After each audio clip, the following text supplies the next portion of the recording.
তোমরা স্ক্রিন দেখতে পাচ্ছ? জি ভাইয়া।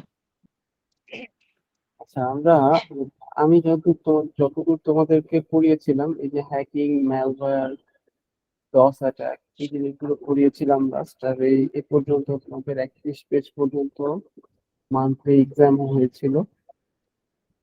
তো আজকে আমরা শুরু করবো এই যে 32 পৃষ্ঠা, সবাই বই বের করো।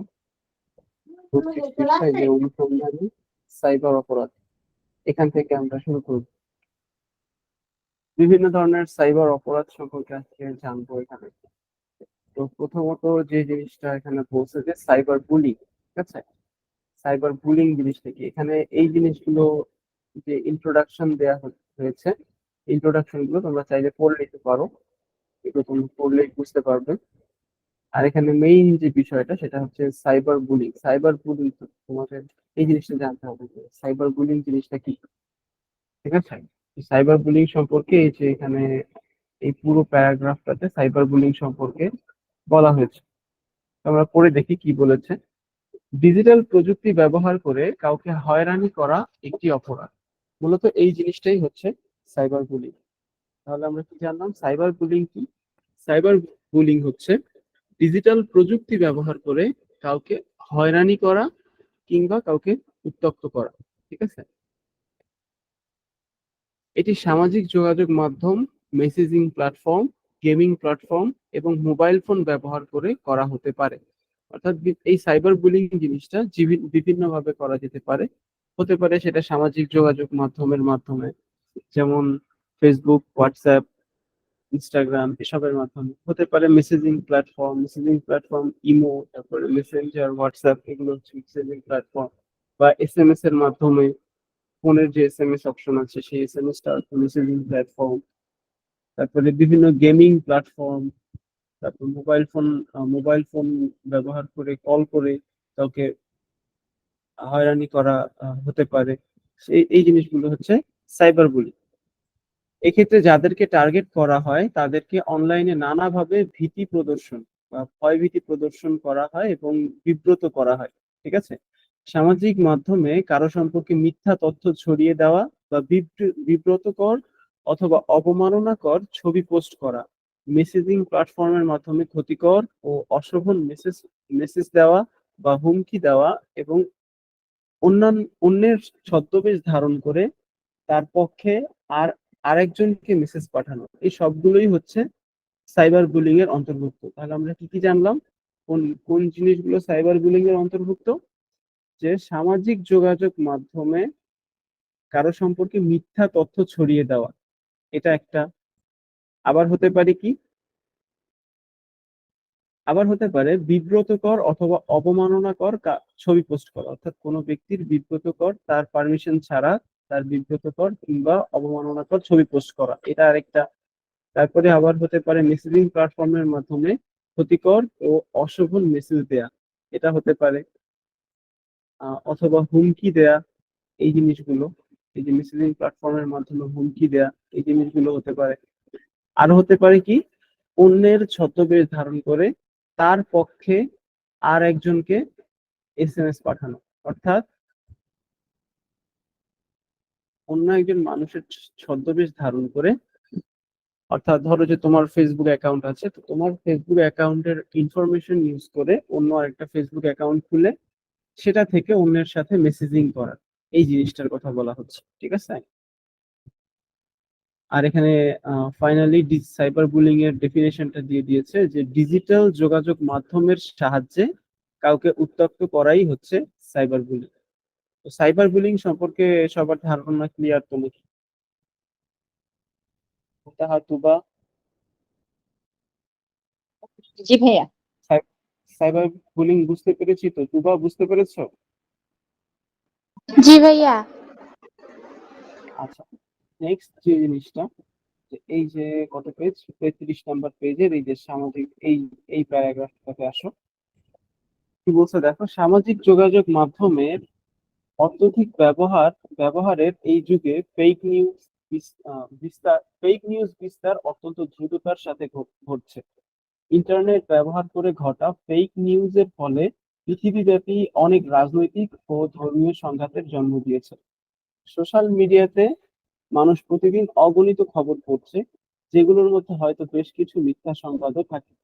কেউ কেউ তাদের রাজনৈতিক, আদর্শিক ও ব্যবসায়িক উদ্দেশ্যে ফেক নিউজ ছড়িয়ে থাকে, আবার কেউ শুধু মজা মজা করার জন্য এটি ছড়ায়। ঠিক আছে, তো এখানে মেইন যে জিনিসটা, ফেক নিউজ, এই জিনিসটা হচ্ছে মেইন বোঝার বিষয় তোমাদের, যে ফেক নিউজ বলতে আসলে কি বোঝানো হচ্ছে।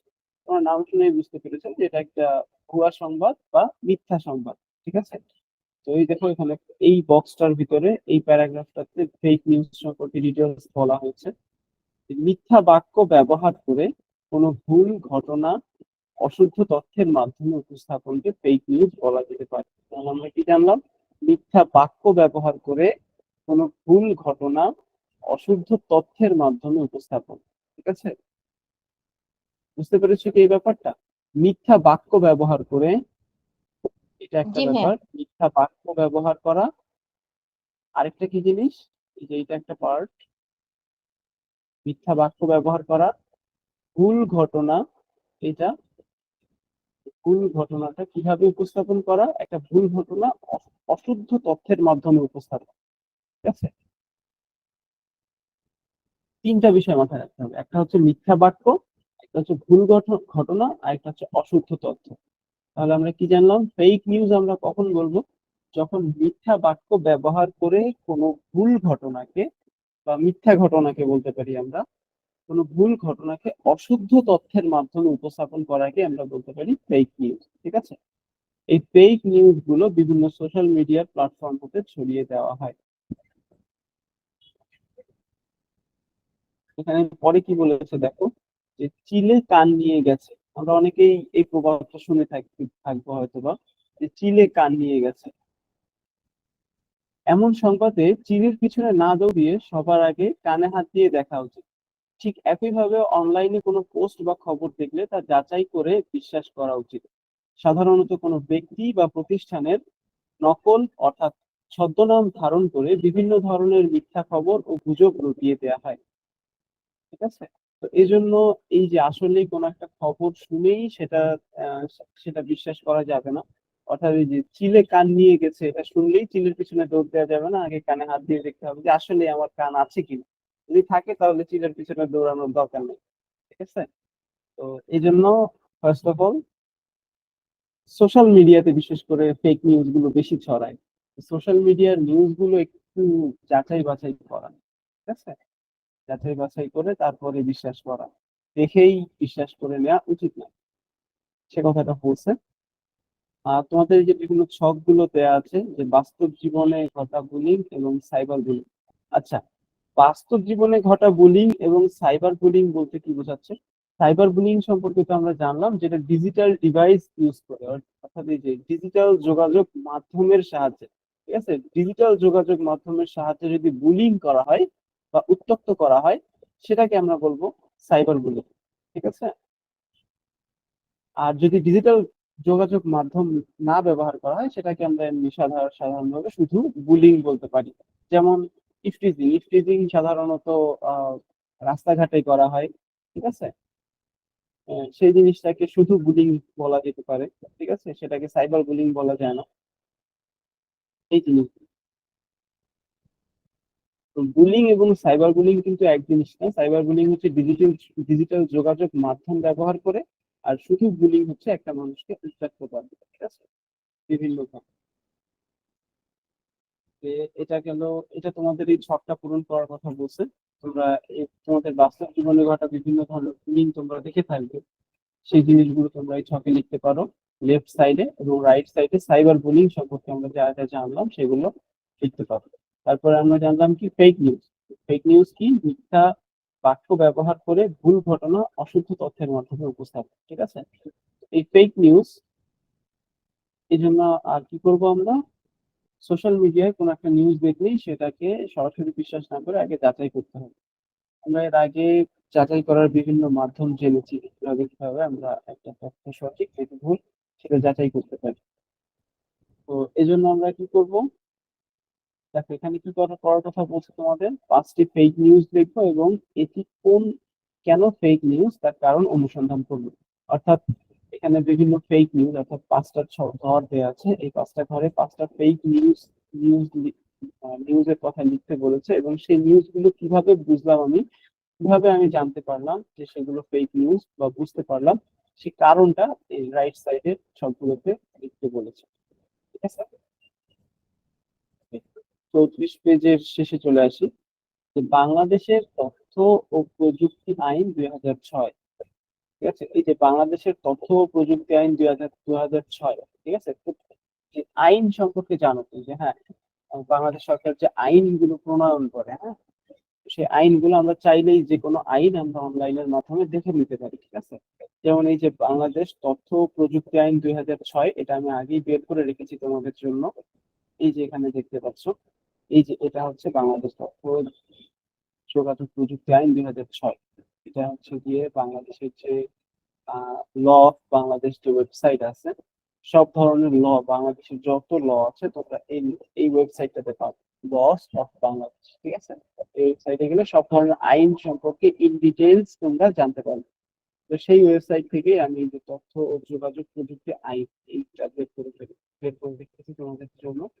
তোমরা যদি কোনো আইন সম্পর্কে জানতে চাও সেক্ষেত্রে কি করবে, এই যে তথ্য ও যোগাযোগ যোগাযোগ প্রযুক্তি আইন, জাস্ট তোমাদের ফোনের ব্রাউজারে যাবে, ব্রাউজারে লিখে যে আইনটা সম্পর্কে জানতে চাও সে আইনের নামটা লিখবে। যেমন আমি এই আইনটা সম্পর্কে জানতে চাই, তথ্য ও যোগাযোগ প্রযুক্তি আইন 2006, এটা লিখলাম, এটা লিখে সার্চ করলাম। এটা লিখে সার্চ করলেই আমরা পেয়ে যাব। ঠিক আছে, আমাদের কাছে বেশ কয়েকটা লিঙ্ক আসবে। এই যে প্রথমে আমরা দেখতে পাচ্ছি loss of Bangladesh, loss of Bangladesh, যে ওয়েবসাইটের লিঙ্কটাও আমরা দেখতে পাচ্ছি, আর এই যে এই আইনটা দেখতে পাচ্ছি। তো এখানে যদি আমরা ক্লিক করি তাহলে আমাদের এই যে এই পেজে নিয়ে আসবে, আর এই পেজে এই এই আইনের কতগুলো অধ্যায় আছে। ঠিক আছে, এই যে আইনটা, সেই আইনের টোটাল 8টা অধ্যায় আছে, এই যে 8টা, আচ্ছা সরি 9টা অধ্যায় আছে। সেই অধ্যায়ের আন্ডারে কি কি আছে সব জিনিসগুলো ইন ডিটেলস এই আইনের মধ্যে বলা আছে। ঠিক আছে, সেই এরকমই একটা আইন হচ্ছে তথ্য যোগাযোগ প্রযুক্তি আইন। কিন্তু আমাদের পাঠে ফিরে যাই, সেটাই বলা হচ্ছে। তো দেখো এই আইনে কি বলা আছে, বাংলাদেশের দেশে তথ্য ও যোগাযোগ প্রযুক্তি 2000, তথ্য ও প্রযুক্তি আইন 2006 মোতাবেক সাইবার বুলিং এর যে শাস্তি, সাইবার বুলিং এবং ডিজিটাল প্ল্যাটফর্মে ফেক নিউজ ছড়ানোর জন্য যে অপরাধ, এই অপরাধের জন্য যে শাস্তি সেটা হচ্ছে কি সর্বোচ্চ 10 বছর পর্যন্ত কারাদণ্ড, আর হচ্ছে সর্বোচ্চ 1 কোটি টাকা পর্যন্ত জরিমানা। ঠিক আছে, এই দুটোর একটা হতে পারে, অথবা দুটো একসাথেও হতে পারে, মানে কারাদণ্ড এবং জরিমানা উভয় দণ্ডে দণ্ডিত হতে পারে। ঠিক আছে, সবাই বুঝতে পারছো তো নাকি? তোমরা কি ক্লাসে আছো? মুনতাহা, তুবা? জি ভাইয়া। জি ভাইয়া জি ভাইয়া আছি। তারপরে এখানে কি বলছে, যে জেনে রাখি, জেনে রাখিতে কি বলা হয়েছে দেখি, আমরা পড়ে দেখি। ডিজিটাল মাধ্যমে মানহানিকর ও বিভ্রান্তমূলক কোনো কিছু পোস্ট করলে, ছবি বা ভিডিও আপলোড করলে, কারো নামে অ্যাকাউন্ট অর্থাৎ ফেক আইডি খুলে বিভ্রান্তমূলক পোস্ট দিলে, অসত্য কোনো স্ট্যাটাস দিলে এবং তা শেয়ার বা লাইক দিলে তা সাইবার অপরাধ হিসেবে গণ্য হবে। অর্থাৎ এই ব্যাপারে একটু সতর্ক থাকবে তোমরা, যে ফেক আইডি, কোনো একটা ফেক নিউজ তোমরা জানো যে হ্যাঁ এটা একটা ফেক নিউজ, তো সেটা তোমরা যদি শেয়ার করো সেটাও কিন্তু একটা সাইবার অপরাধ। ঠিক আছে, সেটা একটা সাইবার অপরাধ হিসেবে গণ্য হবে। তো এই বিষয়ে একটু সতর্ক থাকা। আচ্ছা, এরপরে আসি। এরপরে বিভিন্ন ঘটনা সম্পর্কে বলছে, যে সাইবার অপরাধ এবং মানুষের জীবনে তার প্রভাব। ডেফিনেটলি সাইবার অপরাধের মাধ্যমে যার সাথে এই সাইবার অপরাধটা হয়, সেই মানুষটার ব্যক্তিগত জীবনে তার ডেফিনেটলি তার একটা প্রভাব পড়ে। তো সেই প্রভাবগুলো সম্পর্কে আমরা এখন জানবো এই সেশন 3-তে, এই সাইবার অপরাধ ও মানুষের জীবনে তার প্রভাব। ঠিক আছে, তো কিভাবে প্রভাব পড়ে সেগুলো মানুষের জীবনে, এই ঘটনাগুলোর মাধ্যমে আমরা আরো ভালোভাবে বুঝতে পারবো। মম নামের এক ঘটনা, 1 নম্বর ঘটনাটা পড়ছি আমি। তো মম নামের এক বিশ্ববিদ্যালয়ের শিক্ষার্থী একদিন সামাজিক যোগাযোগ মাধ্যমে বন্ধুদের সাথে আলাপ করছিল। সামাজিক যোগাযোগ মাধ্যমে বন্ধুদের সাথে আলাপ করছিল। ওই সময় একটি অ্যাকাউন্ট থেকে তার কাছে ফ্রেন্ড রিকোয়েস্ট আসে, কিন্তু মোমো রিকোয়েস্টটি ডিলিট করে দেয়। আবার একদিন আড্ডা দেওয়ার সময় মোমোকে তার এক বন্ধু সামাজিক যোগাযোগ মাধ্যমের অ্যাকাউন্টটিতে প্রবেশ করতে বলে। কি বলে? আবার একদিন আড্ডা দেওয়ার সময় মোমোকে তার এক বন্ধু সামাজিক যোগাযোগ মাধ্যমের অ্যাকাউন্টটিতে প্রবেশ করতে বলে। মোমো ওই ডিলিটকৃত অ্যাকাউন্ট থেকে তার অ্যাকাউন্টগুলোর দেওয়ালে বিভিন্ন আপত্তিকর কমেন্ট দেখতে পেয়ে দ্রুত ওই অ্যাকাউন্টটিকে ব্লক করে দেয়। মোমো বিষয়টি নিয়ে খুবই বিব্রত ও বিরক্ত হয় এবং একই সাথে ভীত হয়ে পড়ে। তোমরা কি বুঝতে পেরেছো কি বলা হচ্ছে এখানে? এই ঘটনাটার মাধ্যমে বেসিক্যালি কি বোঝানো হচ্ছে? যে একটা অ্যাকাউন্ট থেকে তার এখানে ফ্রেন্ড রিকোয়েস্ট আসে, সে রিকোয়েস্টটি ডিলিট করে দেয়। আবার একদিন আড্ডা দেওয়ার সময় কি হয়, মোমোকে তার এক বন্ধু সামাজিক যোগাযোগ মাধ্যমের অ্যাকাউন্টে প্রবেশ করতে বলে। ঠিক আছে? মোমো ওই ডিলিটকৃত অ্যাকাউন্ট থেকে তার অন্য অ্যাকাউন্ট গুলোর দেয়ালে বিভিন্ন আপত্তিকর কমেন্ট দেখতে পেয়ে দ্রুত ওই অ্যাকাউন্টটিকে ব্লক করে দেয়। ঠিক আছে?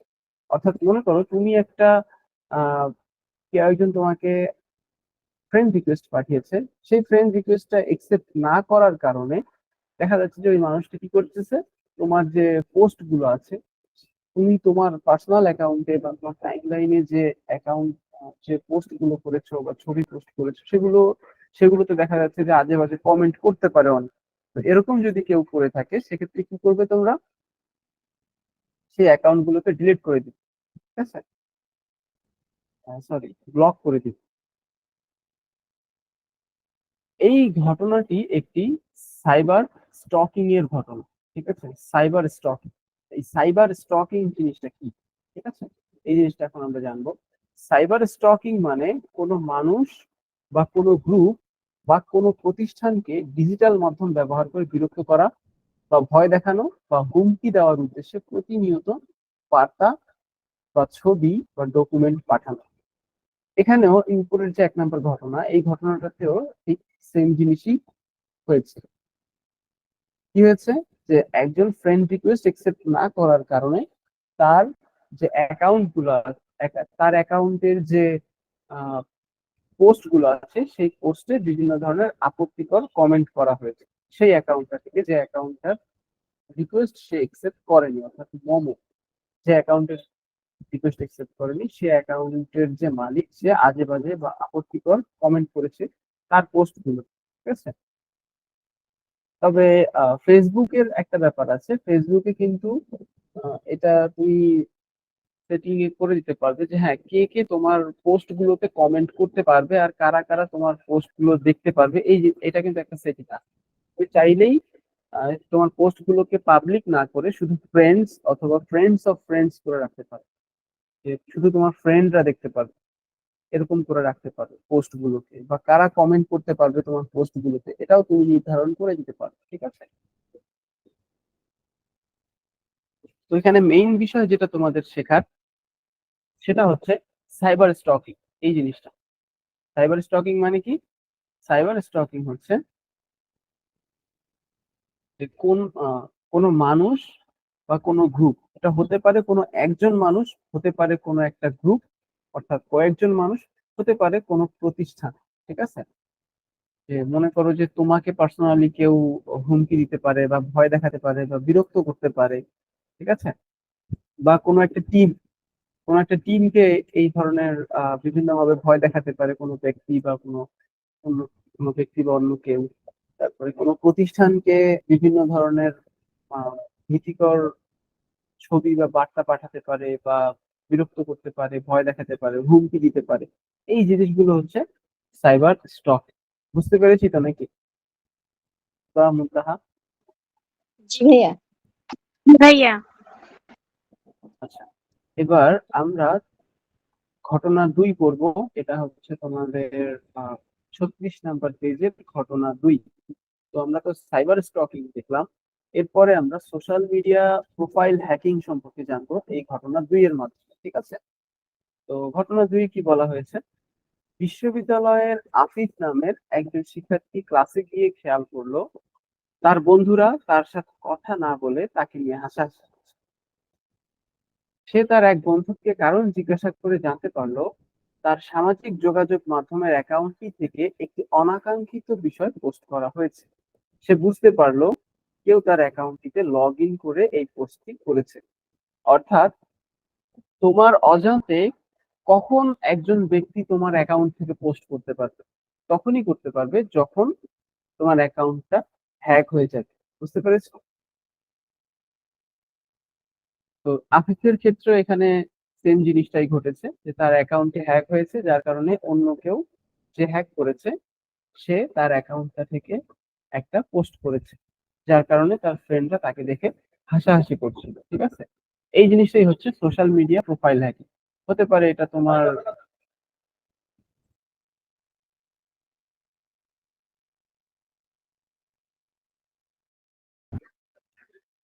তো হতে পারে এটা, কি বলছিলাম যেন, আচ্ছা, হতে পারে সেটা ফেসবুক। সোশ্যাল মিডিয়া তো অনেকগুলো আছে, হতে পারে তোমার এটা ফেসবুক বা ইনস্টাগ্রাম। ঠিক আছে, তো এই বিষয়ে একটু সতর্ক থাকতে হবে। বিভিন্নভাবে তোমাদের এই সোশ্যাল মিডিয়া অর্থাৎ ফেসবুক, ইনস্টাগ্রাম এসবের আইডি হ্যাক করা যেতে পারে। যেমন সাধারণত ফিশিং এবং সোশ্যাল ইঞ্জিনিয়ারিং এর মাধ্যমে এই হ্যাকিং গুলো করা, অ্যাকাউন্ট গুলো হ্যাক করা যেতে পারে। তো এই বিষয়গুলো সম্পর্কে একটু সচেতন থাকা। ঠিক আছে, কিভাবে আমরা এই বিষয়গুলো সম্পর্কে সচেতন থাকবো এই নিয়ে আমরা বিস্তারিত পরবর্তীতে আরো আলোচনা করব। কিভাবে আমরা আমাদের সোশ্যাল মিডিয়ার প্রোফাইল গুলোকে সিকিউর রাখতে পারি, সুরক্ষিত রাখতে পারি, সে সম্পর্কে আরো আলোচনা করা হয়েছে তোমাদের এই বইয়ের পরবর্তীতে। তো সেখানে আমরা আলোচনা করব খুব রিসেন্টলি, কিছুক্ষণ পরে আমরা আলোচনা করব। তো ফিশিং সম্পর্কে আমরা আগেই জেনেছি, তারপরেও আমি আরেকটু জানিয়ে দিচ্ছি। ফিশিং হচ্ছে যে একটা ফেক ওয়েবসাইট তৈরি করে তোমার পার্সোনাল ইনফরমেশন গুলো হাতিয়ে নেওয়ার একটা প্রচেষ্টা। ঠিক আছে,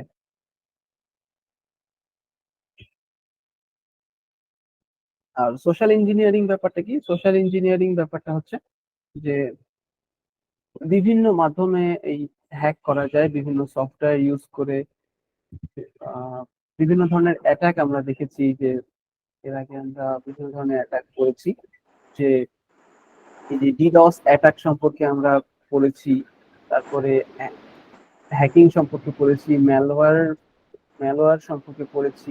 ঠিক আছে, এই যে ম্যালওয়্যার অ্যাটাক, তারপরে হ্যাকিং, ডিডস অ্যাটাক, এগুলোর মাধ্যমেও তোমার পার্সোনাল ইনফরমেশন গুলো অন্য কেউ পেয়ে যেতে পারে। তারপরে ডেটা ইন্টারসেপশন। ঠিক আছে, সেইগুলোর কথা বলছে। এগুলো সবগুলোকে সমন্বিতভাবে বলা হচ্ছে কি, সমন্বিতভাবে এই জিনিসটাকে বলা হচ্ছে সোশ্যাল ইঞ্জিনিয়ারিং। ঠিক আছে, এরকমই একটা ব্যাপার। ওকে, তাহলে আমরা ঘটনা দুইও শেষ করলাম। আমরা জানতে পারলাম সোশ্যাল মিডিয়া প্রোফাইল হ্যাকিং জিনিসটা কি। ঠিক আছে, সোশ্যাল মিডিয়া মানে কি, যে তোমার এই ধরো ফেসবুক আইডি ইউজার নেম এবং পাসওয়ার্ড অন্য কেউ হাতিয়ে নেয়, এই জিনিসটা হচ্ছে সোশ্যাল মিডিয়া প্রোফাইল হ্যাকিং।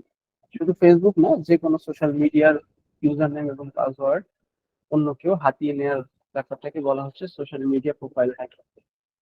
ওকে, আমরা তাহলে পরবর্তী কোশ্চেনে চলে যাই। বুঝতে পেরেছো তো সবাই সোশ্যাল মিডিয়া প্রোফাইল হ্যাকিং জিনিসটা কি? জি ভাইয়া। জি ভাইয়া। আচ্ছা, এই যে এখানে তোমাদেরকে বলা হয়েছে, চলো আমরা এবার নিচের ছকে দেওয়া তথ্যসমূহের উপরে আলোচিত দুইটি ঘটনা থেকে পূরণ, অর্থাৎ আমরা যে ঘটনা দুটি পড়লাম সেই ঘটনা দুটি অনুযায়ী এই ছকটা পূরণ করার কথা বলা হয়েছে।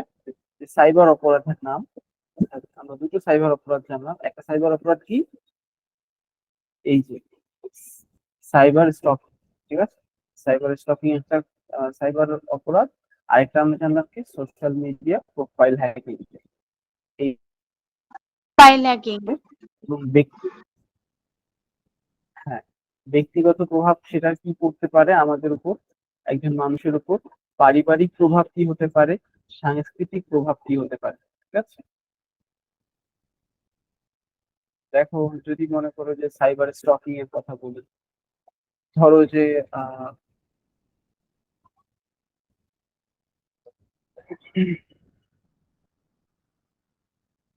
এই জিনিস তোমরা আশেপাশে দেখবে অনেক ধরনেরই মানুষের পার্সোনাল ইনফরমেশন ফাঁস হয়ে যায়, ঠিক আছে। সেই এতে করে কি হয় দেখো, যে ব্যক্তিগত প্রভাব, সেই মানুষটা মানসিক ভাবে ভেঙে পড়ে, এই জিনিসগুলো আমরা দেখি। তারপরে পারিবারিক প্রভাব, পরিবারের সবার কাছে তাকে লজ্জিত হয়, শুধু পরিবারের কাছে না, অনেক সময় দেখা যায় বিভিন্ন ঘটনার কারণে বিভিন্ন ব্যক্তিগত ইনফরমেশন মানুষের ফাঁস হয়ে যাওয়ার কারণে শুধু পরিবার না, সমাজেও তাকে লজ্জিত হতে হয়। তো এই জিনিসগুলো একটা সাইবার অপরাধের প্রভাবে আমরা উল্লেখ করতে পারি। এই ছকটা সেই জিনিসগুলো দিয়ে আমরা পূরণ করতে পারি, ঠিক আছে। সেগুলো ব্যক্তি জীবনে কিভাবে এই সাইবার অপরাধ গুলো প্রভাব ফেলে, পারিবারিক জীবনে কিভাবে প্রভাব ফেলে, সাংস্কৃতিক জীবনে কিভাবে প্রভাব ফেলে, বা সামাজিক জীবনে, ঠিক আছে। এই জিনিসগুলো দিয়ে আমরা এই ছকটা পূরণ করতে পারি। ওকে, আমরা এখন ঘটনা 3-এ চলে যাই। ঘটনা 3-এর মাধ্যমে আমরা যে জিনিসটি জানতে পারবো সেটা হচ্ছে fake social media account. Fake social, তোমরা নাম শুনেই বুঝতে পারছো যে জিনিসটা কি হতে পারে। ফেক সোশ্যাল মিডিয়া অ্যাকাউন্ট, যে কোনো সোশ্যাল মিডিয়া অ্যাকাউন্টে, আমি কিছুক্ষণ আগেও বলেছিলাম যে ফেক অ্যাকাউন্ট তৈরি করা তোমার না, বাট তোমার ইনফরমেশন, তুমি না, কিন্তু তোমার ইনফরমেশন ইউজ করে অন্য কারোর সাথে আহ মানে তো একটা আইডি ক্রিয়েট করে অন্য কারোর সাথে কথা বলছে বা ইনফরমেশন শেয়ার করছে, এই ধরনের জিনিস। তো আমরা ঘটনা 3 পড়ি, পড়লে আরো ভালো হবে বুঝতে। যে একদিন তাপসী নামের একজন ব্যাংক কর্মকর্তা তার সোশ্যাল মিডিয়া অ্যাকাউন্টে প্রবেশ করে তার নিজের ছবি দিয়ে অন্য নামে আরেকটি অ্যাকাউন্ট দেখতে পেলেন, ঠিক আছে। অর্থাৎ এই অ্যাকাউন্টটা তার নিজের না, অন্য কেউ তার নামে এই অ্যাকাউন্টটি তার নামে এই অ্যাকাউন্টটি ক্রিয়েট করেছে, ঠিক আছে। একদিন তার এক ওই অ্যাকাউন্টে পোস্ট করা হয়েছে এবং টাকা ধার চাওয়া হচ্ছে। তাপসী বুঝতে পারছে না তার এখন কি করা উচিত, বুঝতে পেরেছো? ধরো যে তোমার ছবি দিল, তোমার ইনফরমেশন, ধরো যে ফেসবুক অ্যাকাউন্টের কথা বলছো। ধরো তোমার একটা ফেসবুক অ্যাকাউন্ট আছে, তুমি তোমার ফেসবুক অ্যাকাউন্টে যে ছবিটা ইউজ করছো, সামহাউ সেই ছবিটা কেউ একজন ডাউনলোড করে নিল। ডাউনলোড করে সেই ছবি এবং সেই নাম দিয়ে নতুন আরেকটা অ্যাকাউন্ট খুললো, এবং তোমার এই প্রোফাইলে যা যা ইনফরমেশন আছে সেম ইনফরমেশন দিয়ে নতুন একটা অ্যাকাউন্ট খুললো। এই অ্যাকাউন্ট থেকে যখন তোমার আত্মীয় স্বজনদেরকে ফ্রেন্ড রিকোয়েস্ট পাঠানো হবে, তখন কি হবে, তোমার আত্মীয় স্বজনরা তো মনে করবে যে হ্যাঁ, এটা তুমি তাদেরকে রিকোয়েস্ট পাঠাচ্ছ। তো তারা, আর বেশিরভাগ ক্ষেত্রে হয় কি, মানুষ কিন্তু ছবি দেখেই ফেসবুকে কি করে, ছবি দেখেই মনে করে যে হ্যাঁ, এ আমাকে ফেসবুক ফ্রেন্ড রিকোয়েস্ট পাঠিয়েছে, আমি একসেপ্ট করে নিই। সাধারণভাবে আমাদের আত্মীয় স্বজনরা একসেপ্ট করে নেয়। তো তখন দেখা যায়, তখন আত্মীয় স্বজনদেরকে বা পরিচিত মানুষের কাছ থেকে যখন এই টাকা ধার চাওয়া হয়, তখন তারা বিশ্বাস করে কিন্তু টাকাটা দিয়ে দেয়। আসলে কিন্তু তোমাকে টাকা দিচ্ছে না, ফেক অ্যাকাউন্ট যে ক্রিয়েট করেছে তারা তাকে টাকা দিচ্ছে, তারা তাদের অজান্তেই দিয়ে দিচ্ছে, কিন্তু তারা ভাবছে যে হ্যাঁ, তারা তোমাকে টাকা দিচ্ছে। এভাবে অনেক সময় মানুষ টাকা ধার নেয় মানুষের কাছে, ঠিক আছে। তারপরে আবার সেই আইডিটা ইউজ করে যখন পাবলিক গ্রুপে একটা অশালীন পোস্ট করা হবে, তো তোমার সুনাম নষ্ট হতে পারে, ঠিক আছে। সেক্ষেত্রে তোমার সম্পর্কে তোমার আত্মীয় স্বজন বা তোমার প্রতিবেশীদের খারাপ ধারণা তৈরি হতে পারে, বন্ধু বান্ধবদের মাঝে তোমার আহ, খারাপ একটা ভিউ তৈরি হতে পারে। তো এই যে ফেক অ্যাকাউন্ট তৈরি করা, সেই জিনিসটার কথাই বলা হচ্ছে ফেক সোশ্যাল মিডিয়া অ্যাকাউন্ট, ঠিক আছে। বুঝতে পেরেছো তো না সবাই? জি ভাইয়া। জি আচ্ছা, তো এই যে এতে করে কি সম্ভাব্য বিপদের সম্মুখীন আমরা হতে পারি, সেই জিনিসগুলো এই ছকটাতে লেখার কথা বলা হয়েছে। তো আশা করি তোমরা এই জিনিসটা পারবে, ঠিক আছে। যে কি কি বিপদের সম্মুখীন হতে পারে, যে হ্যাঁ, মানুষ আমাদের কাছে টাকা ধার নিতে পারে, বা আমাদের সম্পর্কে বিভিন্ন মিথ্যা কথা মানুষদের কাছে ছড়িয়ে যেতে পারে, আমাদের আহ আরো অনেক কিছুই হতে পারে। তুমি চিন্তা ভাবনা করে আস্তে আস্তে লিখতে পারবে। আর তোমাদের পরীক্ষাতে সাধারণত এই জিনিসগুলোই হতে পারে, যে তোমাদের বলতে পারে যে হ্যাঁ, সম্ভাব্য বিপদগুলো কি হতে পারে, সেগুলো লিখো, এই জিনিসগুলো, ঠিক আছে। তারপরে যে সম্ভাব্য বিপদগুলো লেখার পর সেই বিপদগুলো আমরা কিভাবে কাটিয়ে উঠতে পারি, সেই সমাধানে আমরা কি কি উদ্যোগ গ্রহণ করতে পারি সেই সম্ভাব্য বিপদগুলো কাটিয়ে উঠতে বা সমাধান করতে, সেই জিনিসগুলো এখানে লেখার কথা বলা হয়েছে। আচ্ছা, এরপরে আমরা সেশন 4-এ চলে যাই। সেশন 4-এ কি বলা হয়েছে, যে নিরাপদ হোক সাইবার জগৎ, অর্থাৎ সাইবার জগতে আমরা কিভাবে নিরাপদ থাকতে পারি, আমরা কিভাবে আমাদের নিরাপত্তা এনশিওর করতে পারি, সে ব্যাপারগুলো সম্পর্কে বলা হয়েছে এবং বিভিন্ন ঘটনার মাধ্যমে আমাদেরকে বোঝানোর চেষ্টা করা হয়েছে। তো আমরা এখন ঘটনা চার চার 4 নম্বর যে ঘটনা দেওয়া আছে এই ঘটনাটা পড়বো। ঠিক আছে, তার আগে দেখে নিই আমাদের সাথে কে কে আছে। আমাদের সাথে দুইজনই আছে। আমরা 4 নম্বর ঘটনাটা পড়ছি 39 পেজে। জনাব সোহেল পেশায় একজন ব্যবসায়ী। তাকে কেউ একজন মোবাইল ফোন করে বলে যে তার মোবাইল ব্যাংকিং এর অ্যাকাউন্টটি সাময়িকভাবে লকড অবস্থায় আছে। কিছুদিন আগে আমরা এই জিনিসগুলো অনেক দেখতে পারতাম, যে হ্যাঁ প্রায় তোমরা হয়তো বা অনেকেই পেয়েছো এই ধরনের ফোন কল, যে হ্যাঁ অ্যাকাউন্টটি সাময়িকভাবে লক হয়ে গেছে, এরকম অনেকেই ফোন করে বলে। ঠিক আছে, তা আনলক সেই অ্যাকাউন্টে আনলক করার জন্য কোড পাঠানোর পর ফোনের অপর প্রান্ত থেকে ওই ব্যক্তি সেই কোড জানতে চায়, অর্থাৎ যে তোমাকে কল করেছে সে তোমার ফোনে যে কোড এসেছে সেই কোডটা জানতে চায়। ঠিক আছে, সত্যি সে মোবাইল ব্যাংকিং এর অফিস থেকে ফোন করেছে বলে বিশ্বাস করে সোহেল কোডটি বলে দেয়। অর্থাৎ এই যে যে ব্যবসায়ী সোহেল, তিনি মনে করেন যে আসলেই তাকে মোবাইল ব্যাংকিং এর অফিসিয়াল কোনো একজন অফিস থেকেই কল করেছে। ঠিক আছে, এই জন্য সে তাকে বিশ্বাস করে কোডটি বলে দেয়। কিছুক্ষণ পর পাওয়া যায় তার অ্যাকাউন্টটিতে থাকা প্রায় সকল অর্থ, অর্থাৎ তার মোবাইল ব্যাংকিং অ্যাকাউন্ট। অর্থাৎ মোবাইল ব্যাংকিং অ্যাকাউন্ট আমরা জানি, মোবাইল ব্যাংকিং অ্যাকাউন্ট গুলো কি কি বলতো? তুবা বলতো, মোবাইল ব্যাংকিং অ্যাকাউন্ট কি কি জানো, কয়টা জানো? তুবা কি ক্লাসে আছো? জি ভাইয়া। মোবাইল ব্যাংকিং অ্যাকাউন্ট বলতে কি বোঝো এবং কি কি মোবাইল ব্যাংকিং অ্যাকাউন্টের নাম জানো তুমি? বলো, share করো। উম, বিকাশ, নগদ, রকেট। হ্যাঁ, ভেরি গুড। আরো আছে, যেমন বিকাশ নগদ রকেটের সাথে আরো পাশাপাশি উপায় আছে, তারপরে ট্রাস্ট উপায়। ব্যাংকের ট্যাপ আছে, তারপরে ইসলামী ব্যাংকের সেলফিন আছে, বিভিন্ন ধরনের মোবাইল ব্যাংকিং অ্যাকাউন্ট আছে। ঠিক আছে, তো এই ব্যাপারটা তো বুঝতে পারলে যে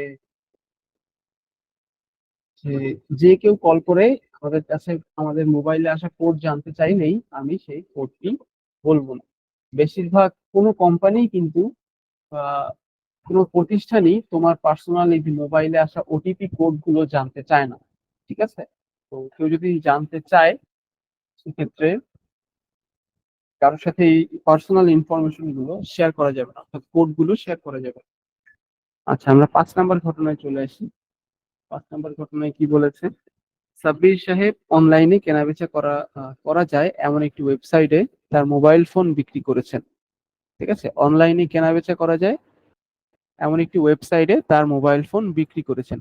আচ্ছা, অনলাইনে কেনাবেচা করা যায় এরকম একটা প্ল্যাটফর্মের নাম বলো তো। মুনতাহা? বিক্রয়.com, হ্যাঁ, বিক্রয়.com। আর কি আছে? অ্যামাজন, তারপর অ্যামাজন দারাজ। আছে, বাংলাদেশ দারাজ আছে, আলিবাবা এক্সপ্রেস আছে, এগুলো সবগুলোতেই পণ্য বিক্রিও করা যায়, কেনাও যায়। তোমার যদি কোনো শপ থাকে তুমি সেখানে রেজিস্ট্রেশন করে তোমার পণ্য বিক্রিও করতে পারবে। আবার যদি তুমি কোনো কিছু সেই প্ল্যাটফর্ম গুলো থেকে কিনতে চাও, কিনতেও পারবে। তারপরে ফুডের ক্ষেত্রে যেমন, পণ্য বাদ দিয়ে যদি খাবারের কথা বলি সেক্ষেত্রে ফুড পান্ডা আছে। ঠিক আছে, ওকে। তো তারপরে কি হলো দেখি। সাব্বির সাহেব অনলাইনে কেনাবেচা করা যায় এমন একটি ওয়েবসাইটে তার মোবাইল ফোন বিক্রি করেছেন, কিন্তু বিক্রি করার সময় তিনি তার মোবাইলে ব্যবহৃত সামাজিক যোগাযোগ মাধ্যম এবং ইমেইল থেকে লগ আউট করতে ভুলে যান।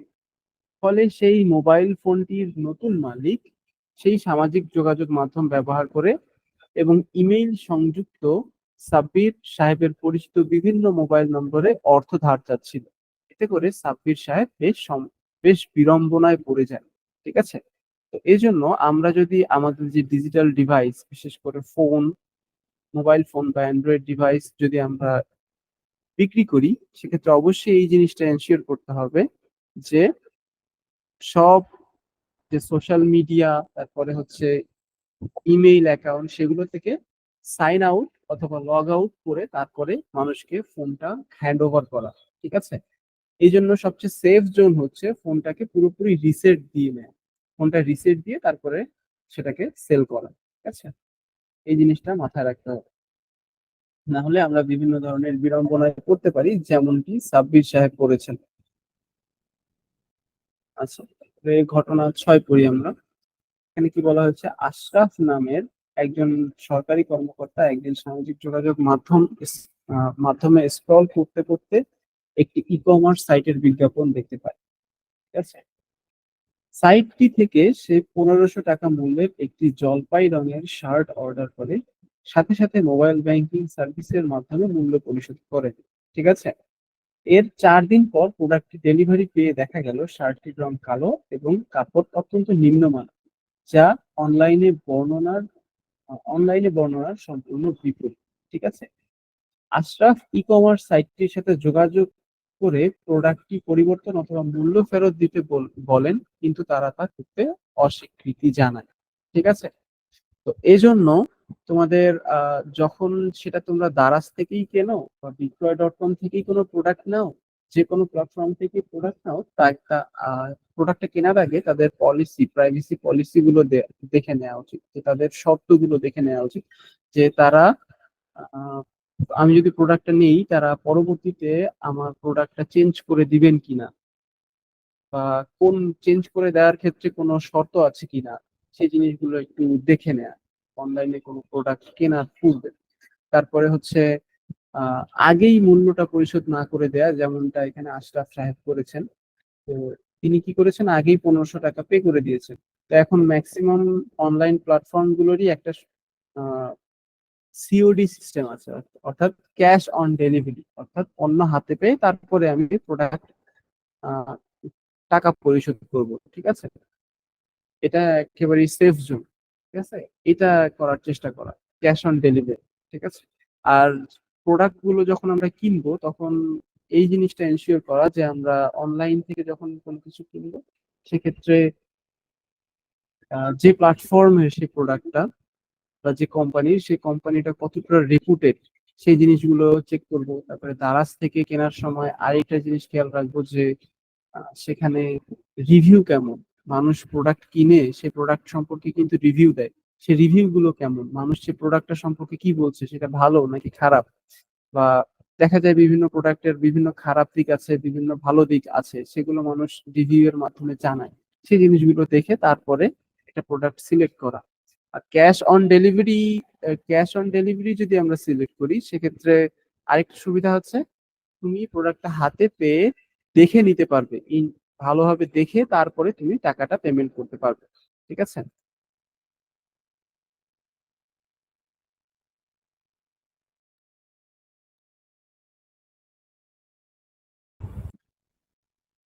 ওকে, তারপরে দেখো এখানে এখানে বলছে যদি এই ধরনের সমস্যাগুলোতে পড়ি, উপরে আমরা 6টা ঘটনা পড়লাম, সেই 6টা ঘটনার কথা বলা হচ্ছে যে এবার চলো আমরা উপরোক্ত এই 6টি ঘটনার শিকার হলে ছকটিতে প্রদত্ত কোন কোন পদক্ষেপ নেওয়া যেতে পারে তার একটি অনুশীলন করি। তো এই যে 6টি ঘটনার ক্ষেত্রে কোন ঘটনার ক্ষেত্রে কোন পদক্ষেপগুলো আমরা নিব, সেই জিনিসগুলো আমরা এখানে করতে পারবো, আইডেন্টিফাই করতে পারবো। ঠিক আছে? যে 6টা ঘটনার জন্য 6টা দিছে, বা কোনো ঘটনার জন্য আমরা চাইলে একাধিক পদক্ষেপও নিতে পারি। ঠিক আছে? সেখানে মনে করো যে যত দ্রুত সম্ভব national helpline, national emergency service 999 অথবা আইসিটি হেল্পলাইনে যোগাযোগ করব। কোন কোন ঘটনার ক্ষেত্রে আমরা এই পদক্ষেপটা নিতে পারি, সেই ঘটনার ক্রমিক নাম্বারগুলো দিতে পারি। ধরো যে 1, 2, 3 নাম্বার ঘটনার ক্ষেত্রে এটা নিতে পারি, এটা কিন্তু আমি জাস্ট এক্সাম্পল হিসেবে বলছি। সেক্ষেত্রে তোমরা এখানে 1, 2, 3 এভাবে লিখতে পারো। ঠিক আছে? 1, 2, 3 এভাবে কমা দিয়ে লিখতে পারো। ঠিক আছে? ওকে। সরি, 6টি না, আরো আছে এখানে 10টি পদক্ষেপের নাম আছে, এবং কোনটার ক্ষেত্রে কোন কোন ঘটনার ক্ষেত্রে কোন কোন পদক্ষেপ নিতে পারি তোমরা রাইট সাইডের যে ফাঁকা ঘর আছে এগুলোতে লিখতে পারবে। এগুলো তোমরা চিন্তা ভাবনা করে তোমরা এই সবগুলো পূরণ করতে পারবে, ঠিক আছে? আচ্ছা, এই যে এই আইনগুলো জানা জরুরি, এগুলো মনে রাখবে। তোমাদের বলা হতে পারে এই আইনগুলোর নাম লেখার জন্য পরীক্ষায়, ঠিক আছে, যে বাংলাদেশের তথ্য নিরাপত্তা ও সাইবার নিরাপত্তা নিশ্চিত করার জন্য বেশ কিছু নীতিমালা ও আইন রয়েছে, ঠিক আছে? তো নীতিমালা এবং আইনগুলো সম্পর্কে তোমাদেরকে বলা হতে পারে যে কিছু নীতিমালা এবং আইন লিখো। কি সম্পর্কে? তথ্য নিরাপত্তা ও সাইবার নিরাপত্তা নিশ্চিত করার জন্য যে যে নীতিমালা এবং আইন রয়েছে সেগুলো লিখো, এরকম প্রশ্ন আসতে পারে। সেক্ষেত্রে তোমাদের এগুলো লিখতে হবে। এখানে আমরা 5টা দেখতে পাচ্ছি, ঠিক আছে? Okay. এবার আমরা যে জিনিসটা শিখবো যে কিভাবে জিডি করতে হয়, ঠিক আছে? GD, G for general, D for diary, ঠিক আছে? জেনারেল ডায়েরি বা সাধারণ ডায়েরি। জিডি কেউ কখনো কি করেছো? জিডি করা সম্পর্কে কোনো ধারণা আছে তোমাদের? জি ভাইয়া। আচ্ছা, সেই জিডিটা আমরা কিভাবে করব এখন? সেই জিডি করা সম্পর্কে আজকে আমরা জানবো। তো এই যে জিডি সাধারণত থানায় গিয়ে করতে হয়। আমরা চাইলে অনলাইনে এখন বাসায় বসে জিডি করতে পারি, ঠিক আছে? তো কিভাবে আমরা বাসায় বসে জিডি করতে পারি সেটা আমরা জানবো। আবার কিভাবে অনলাইনে করা যায়, সরি, অনলাইনে বাড়িতে বসে জিডি কিভাবে করতে পারি সেটা জানবো। আবার হচ্ছে থানায় গিয়ে কিভাবে করতে হয় সেটাও আমরা জানবো। তো থানায় যে জিডি সাধারণত করা হয় কোনো জিনিস হারিয়ে গেলে, সেটা ইম্পর্টেন্ট ডকুমেন্ট হারিয়ে গেলে, সেক্ষেত্রে থানায় যে অনেক সময় জিডি করে অনেকেই। আবার আরো বিভিন্ন পারপাসে জিডি করা যেতে পারে। তো জিডি কিভাবে করে, সেই জিডি করার যে একটা ফর্ম পূরণ করতে হয় জিডি করার জন্য থানায়, যে তো সেই ফর্মটা আমরা দেখতে পাচ্ছি। তো হুবহু কিন্তু এমন না, থানায় যে ফর্মটা পূরণ করা লাগে হুবহু কিন্তু সেটা দেখতে এরকম না, একটু ডিফারেন্ট। তো সেটা কিরকম আমরা অনলাইনের মাধ্যমে যে সেটা দেখে নিব, ঠিক আছে? তো এখানে তোমাদের বইয়ে যেটা বলেছে সেটা আগে আমরা দেখে নিই। যে তারিখ দিতে হবে, বরাবর মানে ভারপ্রাপ্ত কর্মকর্তা বরাবর আবেদন করতে হবে। জিডিটা টাইপ অফ অ্যাপ্লিকেশন, বুঝতে পেরেছো? একটা আবেদন পত্রের মতো অনেকটা। তো এখানে একটা সাবজেক্ট যেমন লিখি আমরা অ্যাপ্লিকেশনের সময়, বা দরখাস্ত লেখার সময় যেমন বিষয় লিখি, এখানেও সেই বিষয় সাধারণ ডায়েরিকরণ প্রসঙ্গে। তো এই যে জনাব, সম্মানপূর্বক নিবেদন, এই যে আমি নিম্ন স্বাক্ষরকারী, এখানে তোমার নাম লিখতে হবে, তোমার বয়স লিখতে হবে। তুমি যদি বিবাহিত হয়ে থাকো সেক্ষেত্রে স্বামীর নাম, তুমি যদি যদি তুমি ফিমেল হয়ে থাকো এবং বিবাহিত হয়ে থাকো সেক্ষেত্রে স্বামীর নাম, এবং তুমি যদি মেল হয়ে থাকো এবং সেক্ষেত্রে তো অবশ্যই পিতার নাম, ঠিক আছে? তারপরে মাতার নাম এখানে, তারপরে এখানে সাল, তারপরে এখানে কোন থানায় যে তুমি জিডি করছো, তুমি কোন জেলায় বসবাস করো, তোমার বর্তমান ঠিকানা এবং বর্তমান থানা, ঠিক আছে? এই জিনিসগুলো ইনফরমেশন। তারপরে কি বলা হচ্ছে যে এই মর্মে জানাচ্ছি আজ, অর্থাৎ এখানে কি বার সেটা দিতে পারো, তারিখ, এইখানে কত তারিখ এবং কোন সময়, ঠিক আছে? দিনের কোন সময় সেটা এখানে লিখতে পারো। সরি, সময়টা এখানে লিখবে, তারিখটা এখানে লিখবে। আজ এত তারিখ, এই তারিখটা এখানে, সময়টা এখানে, এবং কোন জায়গা থেকে জিনিসটা হারিয়েছে সেই জিনিস, সেই জায়গার নাম এখানে গিয়েছে, ঠিক আছে?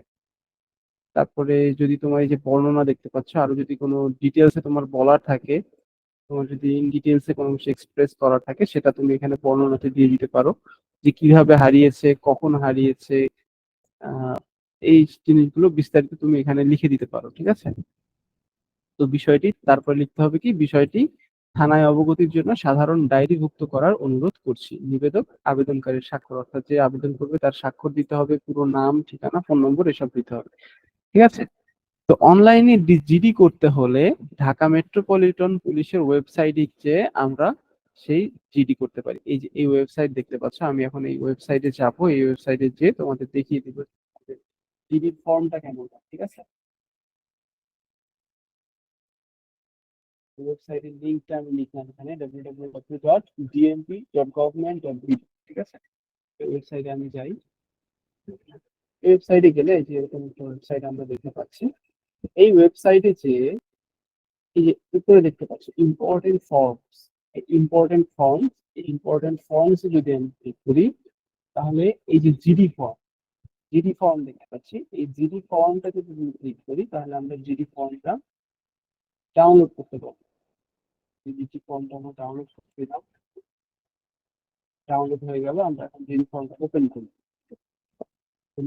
এই যে আমরা এখন জিডি ফর্মটা দেখতে পাচ্ছি, Dhaka metropolitan police officer in charge form.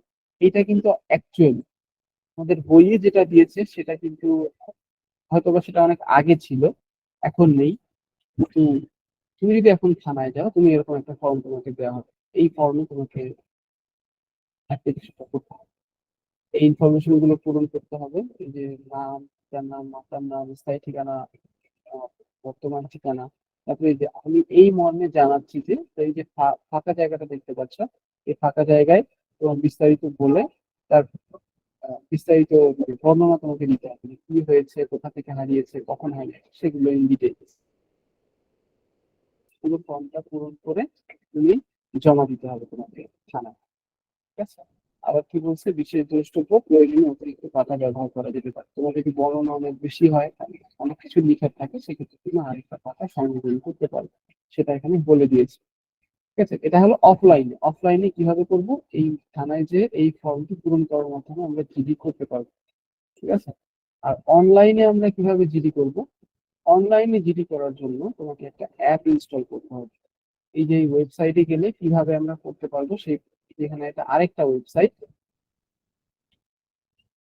এই ওয়েবসাইটে যদি আমরা যাই, এই ওয়েবসাইটে গেলে কিভাবে আমরা অনলাইনে করতে পারি সেটা দেখিয়ে দেওয়া হয়েছে।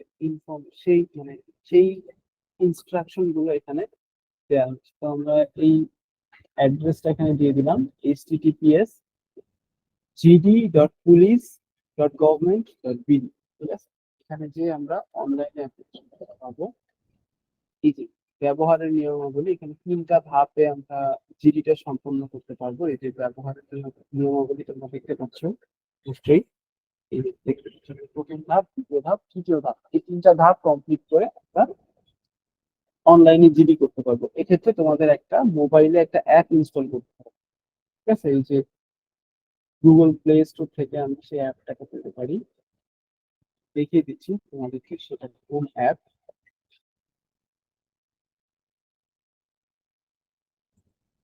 এই যে অনলাইন জিডি, ঠিক আছে? অনলাইন জিডি এই অ্যাপটা, এই যে লোগোটা এরকম দেখতে পাচ্ছ তোমরা, এই যে লোগোটা দেখতে পাচ্ছ না, এই যে অনলাইন জিডি, এই লোগো, এই এই অ্যাপটা তোমরা তোমাদের ফোনে ইনস্টল করে অনলাইনে আবেদন করতে পারবে জিডির জন্য। তো অ্যাপটা ইনস্টল করলে তোমরা কেমন দেখতে পাবে, এই যে এরকম দেখতে পাবে। তোমাদের যদি কোনো অ্যাকাউন্ট ক্রিয়েট করা না থাকে, সেক্ষেত্রে যে নিবন্ধন করুন দেখতে পাচ্ছ, এখানে নিবন্ধন করুন অপশন থেকে তোমরা নিবন্ধন করতে পারবে, অর্থাৎ রেজিস্ট্রেশন করতে পারবে, একটা অ্যাকাউন্ট রেজিস্ট্রেশন করবে। তারপরে হচ্ছে অ্যাকাউন্ট রেজিস্ট্রেশন করে এই যে বিভিন্ন ধরনের কাজ করতে পারবে, এখান থেকে জিডিও করতে পারবে অনলাইনে, ঠিক আছে? এই যে বিভিন্ন সার্ভিস আছে, সেই সার্ভিস সম্পর্কে তোমরা এখানে সেবা পাবে এই অ্যাপের মধ্যে।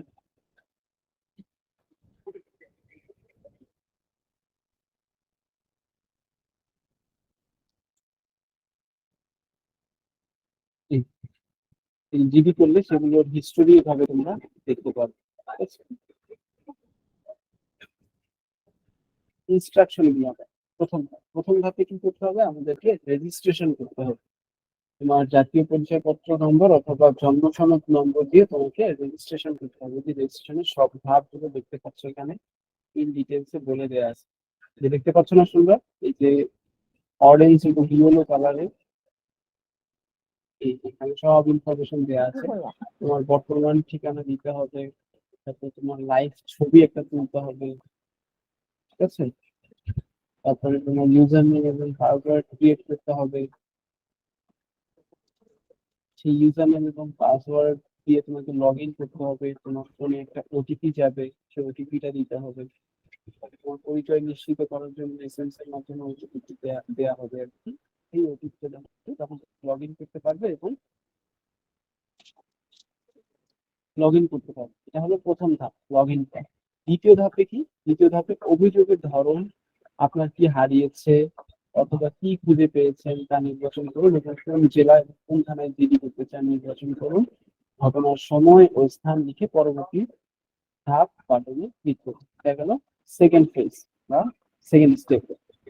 তারপরে তৃতীয় ধাপে বিস্তারিত করে বিস্তারিত আরো যা যা ইনফরমেশন দেওয়া লাগে সেগুলো দিয়ে আমরা যদি সাবমিট বাটনে ক্লিক করি তাহলে একটা জিডি হয়ে যাবে। আমরা যে থানার আন্ডারে জিডি করতে চাই সেই থানায় একটা জিডি করা হয়ে যাবে। ঠিক আছে।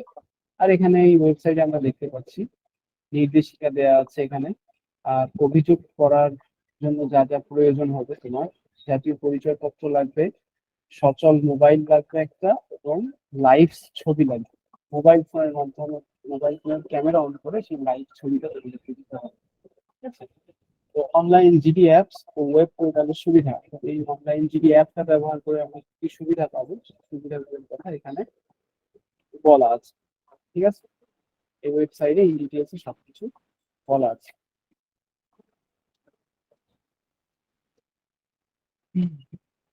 আমরা তাহলে আমাদের এই যে ওয়েবসাইটের একটা ছবি এখানে দেয়া আছে। ঠিক আছে।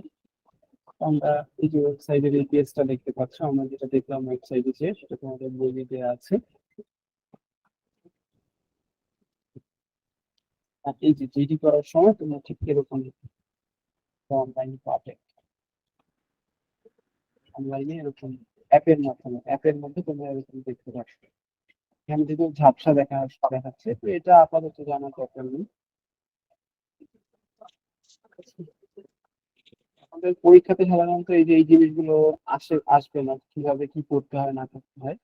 তোমাদের যে আসবে, এই যে আগে যে পড়ালাম যে কোন ক্ষেত্রে কোন ঘটনার ক্ষেত্রে কি করা লাগবে, কি কি পদক্ষেপ নেওয়া যেতে পারে, কি কি সমস্যা আমরা পড়তে পারি, সেই সমস্যাগুলো থেকে পরিত্রাণ পাওয়ার জন্য আমরা কি কি করতে পারি, এই জিনিসগুলো তোমাদের পরীক্ষায় আসতে পারে। ঠিক আছে। এসব প্রসিডিউর তোমাদের পরীক্ষায় কিন্তু আসবে। ওকে, এখন আমরা এই যে জেনে রাখি এই প্রশ্নটা দেখি কি বলা আছে এখানে এই প্যারাগ্রাফে। আইন শৃঙ্খলা রক্ষাকারী বাহিনীর বিভিন্ন ইউনিট, যেমন র্যাপিড অ্যাকশন ব্যাটালিয়ন, যেটাকে আমরা র্যাব নামে চিনি, RAB, সেটার ফুল ফর্ম হচ্ছে rapid action battalion. Counter terrorism unit, ঠিক আছে, সি এবং T unit, CT, counter terrorism unit.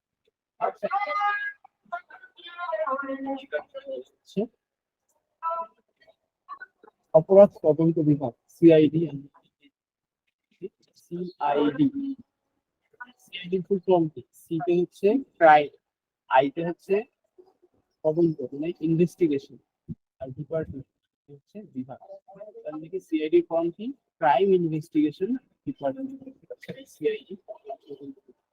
CID এবং মেট্রোপলিটন পুলিশ সহ প্রায় সকল ইউনিটের মোবাইল অ্যাপ্লিকেশন সফটওয়্যার, যেমন report to RAB, hello city app ইত্যাদি প্লে স্টোর থেকে ডাউনলোড করে নিজের মোবাইলে রেখে সময় মতো অপরাধ দমনে কাজে লাগাতে পারো।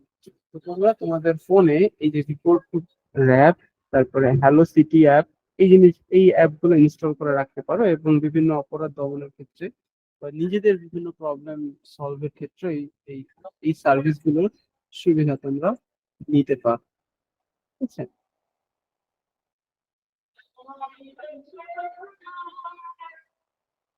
সাইবার স্পেসে কেউ অপরাধের শিকার হলে নিকটস্থ থানায় জিডি করে জিডির কপি এবং নিচের তথ্যগুলো সহ হ্যালো সিটি বা রিপোর্ট টু র্যাব অ্যাপ্লিকেশনে অপরাধের তথ্য দিয়ে অথবা জিডির কপি সহ নিকটস্থ থানায় সাইবার ক্রাইম হেল্প ডেস্কে সরাসরি যোগাযোগ করবে। ঠিক আছে। তাহলে আমরা কি করতে পারি সেটা এখানে বলে দিয়েছি।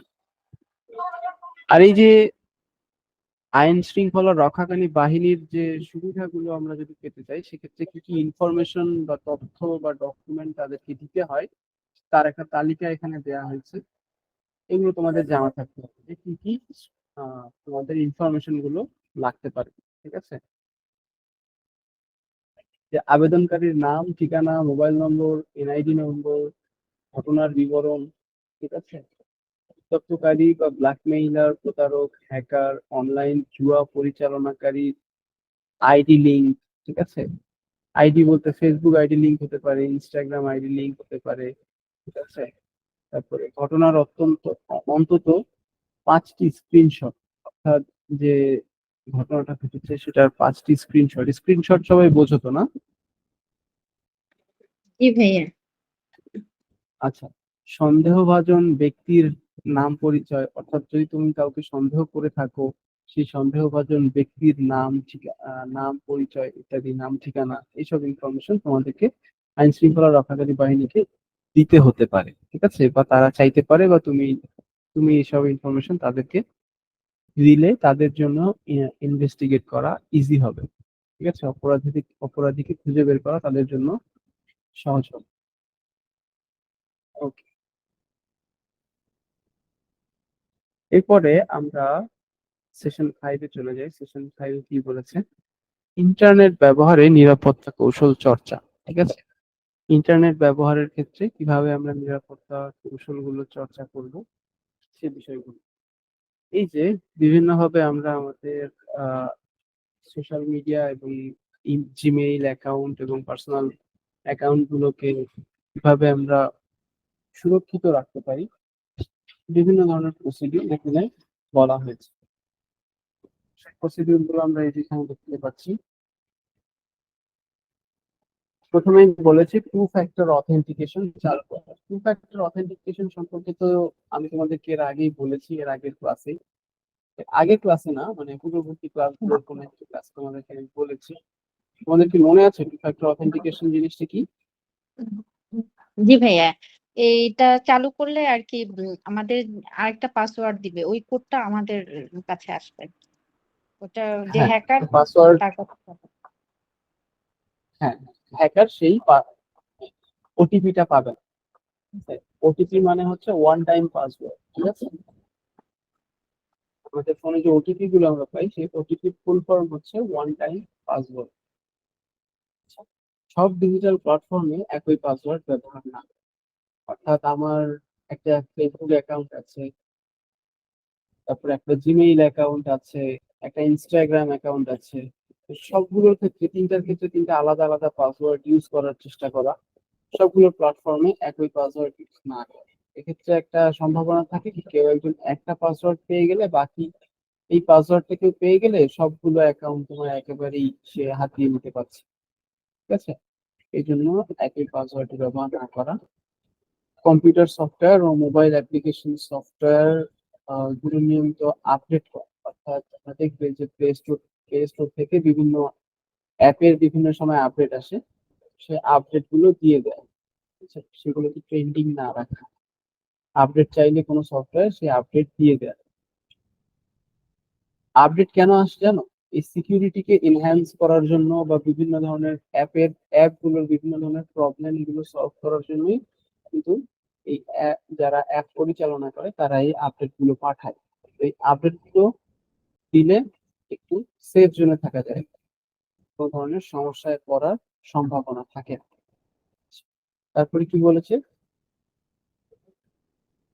সোশ্যাল মিডিয়ার অতিরিক্ত তথ্য শেয়ার করা থেকে বিরত থাকা। আমরা কিন্তু এই ব্যাপারটা খুব অহরহ এখন, যে ঘুম থেকে উঠেও মানুষ ফেসবুকে সোশ্যাল সোশ্যাল মিডিয়ায় পোস্ট করে যে হ্যাঁ মাত্র ঘুম থেকে উঠলাম, গুড মর্নিং। ঠিক আছে, তো এত এত বেশি ইনফরমেশন শেয়ার করার দরকার নেই, তাই না? সোশ্যাল মিডিয়ায় এবং আমরা কি করবো, অতিরিক্ত তথ্য শেয়ার করার থেকে বিরত থাকবো। ঠিক আছে, জিনিসটা একটু বেশি তথ্য শেয়ার করলে আমার ইনফরমেশন গুলো মানুষের হাতিয়ে নেওয়ার সম্ভাবনাটা বেড়ে যায়। ঠিক আছে, ব্যক্তিগত গোপনীয় তথ্য, পিনকোড বা পাসওয়ার্ড কারোর সাথে শেয়ার করবো না। অবশ্যই এই জিনিসটা অবশ্যই আমরা কারোর সাথে শেয়ার করবো না, এটা আমরা সবাই জানি। ঠিক আছে, এই যে এখন টু ফ্যাক্টর অথেন্টিকেশন ব্যাপারটা সম্পর্কে যদিও তোমাদের আগেই বলে দিয়েছি আমি, যে ফ্যাক্টর অথেন্টিকেশন জিনিসটা কি, তারপরে এখানে তোমাদের বইয়ে যা বলেছে সেটা করে শোনাই। টু ফ্যাক্টর অথেন্টিকেশন এর অর্থ হচ্ছে যখন আমরা আমাদের ইমেইলে প্রবেশের জন্য ইমেইল আইডি এবং পাসওয়ার্ড দিয়ে প্রবেশ করি, তখন আমাদের কাছে একটি এসএমএস অর্থাৎ ওটিপি বা ওয়ান টাইম পাসওয়ার্ড যা 6 ডিজিটের হয়ে থাকে। ঠিক আছে, সাধারণত 6 ডিজিটের হয়ে থাকে, অনেক ক্ষেত্রে 7 ডিজিট, 5 ডিজিট বা 8 ডিজিটেরও হয়ে থাকে। গুগলের গুলো সাধারণত 6 ডিজিটের হয়ে থাকে। ঠিক আছে, তো এরকম একটা ওটিপি আমাদের মোবাইলে আসে এবং আমরা যখন সেই ওটিপি দেই তখনই কেবল আমরা আমাদের ইমেইলে প্রবেশ করতে পারি। এই সিস্টেমটাই হচ্ছে টু ফ্যাক্টর অথেন্টিকেশন বা কি বলে এটা, 2FA। টু ফ্যাক্টর অথেন্টিকেশনকে সংক্ষেপে 2FA দ্বারা প্রকাশ করা হয়। ঠিক আছে, এই যে এখানে একটা চিত্রের মাধ্যমে টু ফ্যাক্টর অথেন্টিকেশন ব্যাপারটাকে বোঝানোর চেষ্টা করা হয়েছে। ফার্স্ট অফ অল কি করতে হবে, তোমাকে ইউজার নেম এবং পাসওয়ার্ড দিতে হবে। ইউজার নেম এবং পাসওয়ার্ড দিলেই লগ ইন হবে না। সেক্ষেত্রে কি হবে, মোবাইল ফোনে একটা এসএমএস আসবে। সেই মোবাইল ফোনের এসএমএসটা আমরা যখন আবার ইনপুট করবো তখন আমরা লগ ইন করতে পারবো। এতটুকু। এটা গেল টু ফ্যাক্টর অথেন্টিকেশন। তো এখানে তোমাদের বলা হয়েছে যে কিভাবে আমরা মোবাইলে, সরি, আমাদের জিমেইল অ্যাকাউন্টে টু ফ্যাক্টর অথেন্টিকেশন জিনিসটা চালু করতে পারি। ঠিক আছে,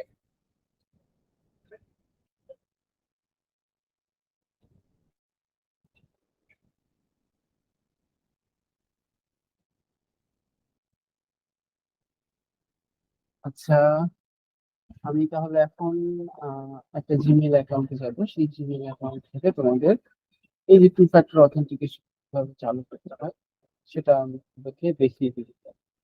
ঠিক আছে, আচ্ছা, আমি কি এটা ফোন থেকে দেখাবো নাকি পিসি কম্পিউটার থেকেই দেখাবো? কি করলে ভালো হয়, কোনটা করলে তোমাদের জন্য ভালো হবে? ফোন থেকেই দেখ।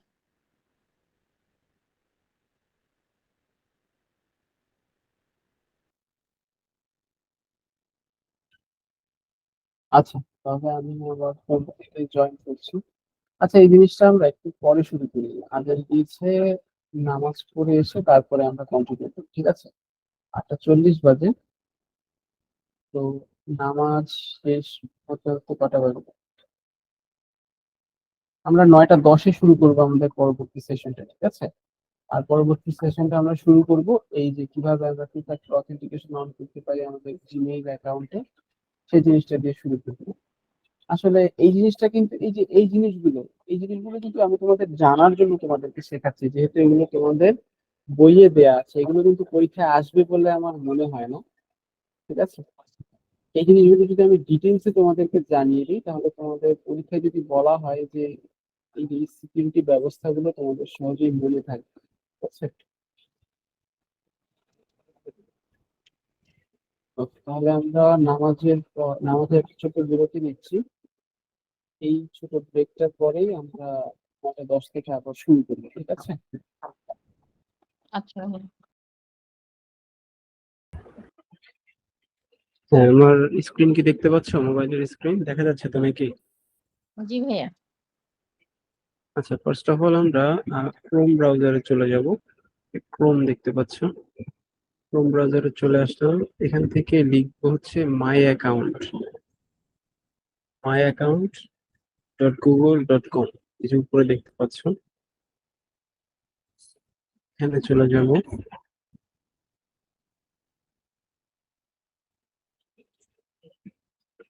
এখান থেকে আমি আমার এই অ্যাকাউন্টটা না অন্য একটা অ্যাকাউন্ট সিলেক্ট করব।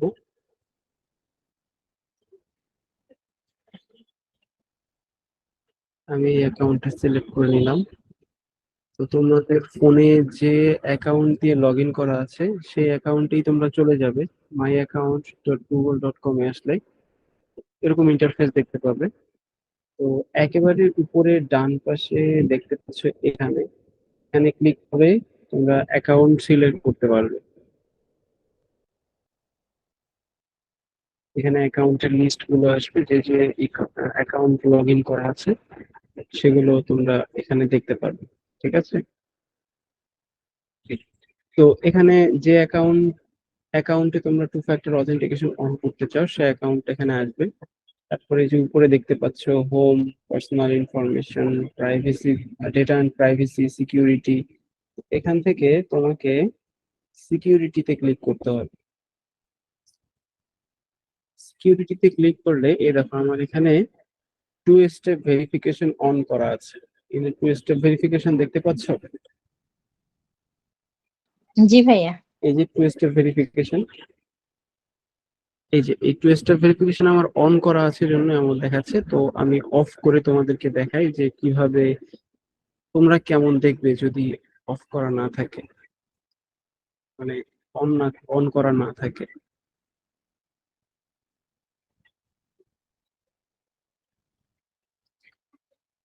এই যে যে আমি টার্ন অফ করছি এখন।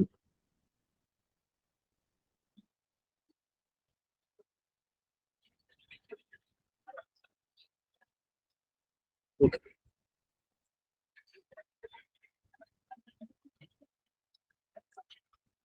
যদি টু ফ্যাক্টর অথেন্টিকেশন অফ থাকে, তোমরা তোমাদের অ্যাকাউন্টে এরকম দেখতে পাবে যে two step verification is off. তো যদি অফ থাকে তাহলে এই যে সিকিউরিটি অপশনে থেকে নিচে security option first of all click করতে হবে। এটা সিলেক্ট করে তারপর নিচে স্ক্রল করতে হবে, স্ক্রল করে দেখতে হবে যে টু ফ্যাক্টর অথেন্টিকেশন, এইটাকে সিলেক্ট করতে হবে। এটাকে সিলেক্ট করার পর এই যে turn on two factor authentication দিয়ে দিলেই টু ফ্যাক্টর অথেন্টিকেশন অন হয়ে যাবে। ঠিক আছে, এক্ষেত্রে তোমাদের যদি কোনো ফোন নাম্বার না দেওয়া থাকে সেক্ষেত্রে ফোন নাম্বার অ্যাড করার জন্য বলতে পারে। সেক্ষেত্রে তোমরা কোন ফোন নাম্বারের মাধ্যমে ওটিপি পেতে চাও সেই ফোন নাম্বারটা দিতে হতে পারে। আমার আগে থেকেই ফোন নাম্বার দেয়া আছে, যার কারণে ফোন নাম্বার আমার কাছে চাচ্ছে না। তো এখানে ডান যদি করে দিই তাহলেই হয়ে গেল, আমার টু ফ্যাক্টর অথেন্টিকেশন অন হয়ে গেল। এখন যদি আমি অন্য কোনো জায়গায় লগ ইন করতে চাই তাহলে কিন্তু আমাকে এই টু ফ্যাক্টর অথেন্টিকেশনের মাধ্যমে আমাকে এই মোবাইল নাম্বারে একটা কোড পাঠাবে, সেই কোডটা দিয়ে আমাকে লগ ইন করতে হবে। আমি যদি ইউজার নেম পাসওয়ার্ড জানিও তারপরেও লগ ইন করতে পারবো না। বা অন্য কেউ যদি আমার ইউজার নেম এবং পাসওয়ার্ড জানে সে লগ ইন করতে পারবে না। বুঝতে পেরেছো? জি ভাইয়া। এই এই এই জিনিসটাই এভাবেই জাস্ট আমরা আমরা করতে পারি, টু ফ্যাক্টর অথেন্টিকেশন অন করতে পারি। আমি এখান থেকে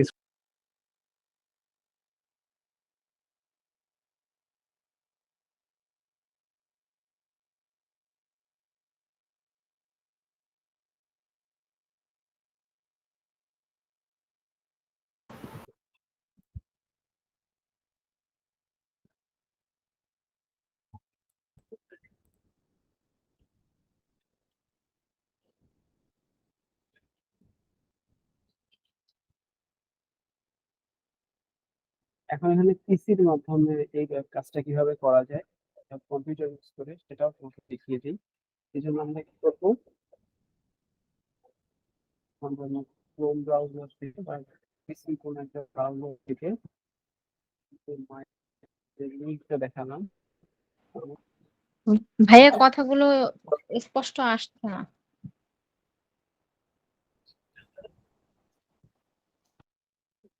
হ্যাঁ, এখন শুনতে পাচ্ছো? জি ভাইয়া। শোনা যাচ্ছে ঠিকঠাক? আচ্ছা, তো এখানে my account dot Google dot com এ যাবো। তো এখান থেকে আমি এই যে এই বাটনটা দেখতে পাচ্ছ একেবারে রাইট সাইডে উপরে, এখান থেকে আমি অ্যাকাউন্ট সিলেক্ট করে নিব। এই অ্যাকাউন্টে সিলেক্ট করে নিলাম। এই অ্যাকাউন্টের থেকে আমার এই যে সিকিউরিটি অপশন দেখতে পাচ্ছ বামে,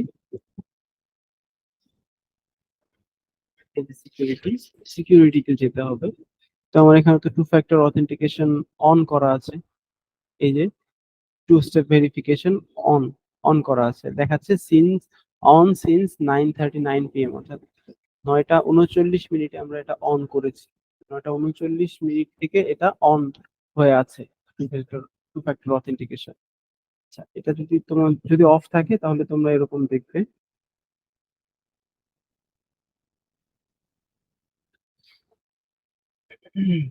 যদি অফ থাকে অফ করি আমরা আগে। অফ করলে বুঝতে পারবে যে কেমন দেখায়। তোমাদেরকে দেখানোর জন্যই আমি আসলে অফ করছি। অফ থাকলে এই যে টু স্টেপ ভেরিফিকেশনে এই স্ট্যাটাসটা দেখাবে যে two step verification is off. আমি যদি অন করতে চাই এখানে ক্লিক করতে হবে। এখানে ক্লিক করে just turn on two step verification করে দিলেই হয়ে যাবে। জাস্ট ডান বাটনে ক্লিক করে দিলাম, শেষ। এতটুকু, ফোনের মতোই সম্পূর্ণ। ফোনের যে প্রসিডিউর ঠিক একই প্রসিডিউর। ওকে, এখানে এই প্রসেসটা যদি ডিটেলসে পড়ো তাহলে আরো ভালোভাবে বুঝতে পারবো। তোমরা যখন প্র্যাকটিক্যালি এই কাজটা যখন করবা তোমাদের অ্যাকাউন্ট থেকে, তখন আরো ভালোভাবে জানতে পারবে। এই যে এখানে কিন্তু তোমাদের নাম্বার চাবে। প্রথমবার যখন তোমরা সেট আপ করতে যাবা তখন নাম্বার চাইবে, সেই নাম্বারটা দিয়ে দিবা এবং এখানে টেক্সট, এসএমএস এটা দিতে পারো, বা ফোন কল। যদি ফোন কল দাও তাহলে তোমাকে ফোন কলের মাধ্যমে কল করে তোমাকে কোডটা বলে দেওয়া হবে। আর যদি টেক্সট মেসেজ সিলেক্ট করো তাহলে টেক্সট মেসেজ অর্থাৎ এসএমএস এর মাধ্যমে তোমাকে সেই কোডটা পাঠিয়ে দেওয়া হবে। বুঝতে পেরেছো? এভাবে করে তোমরা টু স্টেপ ভেরিফিকেশন অন করতে পারবে। তারপরে যখন লগ ইন করবে, লগ ইনের সময় এই যে এই নাম্বার, এখানে নাম্বার দেখা যাচ্ছে, এই নাম্বারটিতে একটা কোড যাবে। এটা এই নাম্বারটা ওরা দিছে, এই জন্য এই নাম্বারটা এখানে দেখাচ্ছে। ঠিক আছে, তো তুমি যে নাম্বারটা দিবে তোমার ক্ষেত্রে এই নাম্বারটা দেখাবে, সেই নাম্বারটা দেখাবে, সেই নাম্বারে কোড যাবে। সেই কোড এদের যেমন 326494 এই কোডটা আসছে, এবং আমাদের ক্ষেত্রে অন্য কোড আসবে, এবং প্রতিবারই ভিন্ন ভিন্ন কোড আসবে। এই কোডটা ইনপুট করে নেক্সট বাটনে ক্লিক করব, তারপরে টার্ন অন বাটনে ক্লিক করব, আমাদের টু স্টেপ ভেরিফিকেশন অন হয়ে যাবে। ঠিক আছে, এতটুকুই বলছে। ঠিক আছে, আর এখানে কি বলছে, আচ্ছা পরবর্তী পোর্শনে চলে যাই। সাইবার অপরাধ সম্পর্কে সচেতনতা ও তথ্যের নিরাপত্তা। এখানে একটা নাটিকা তৈরি করার কথা বলছে এখানে। তো সাইবার অপরাধ সম্পর্কে সচেতনতা এবং তথ্যের নিরাপত্তা সম্পর্কে আমরা যথেষ্ট জেনেছি এর আগে। উপরের পার্ট গুলোতে অনেক কিছুই আমরা জেনেছি। সেগুলো সম্পর্কে একটা নাটিকা তৈরির কথা বলা হয়েছে এখানে।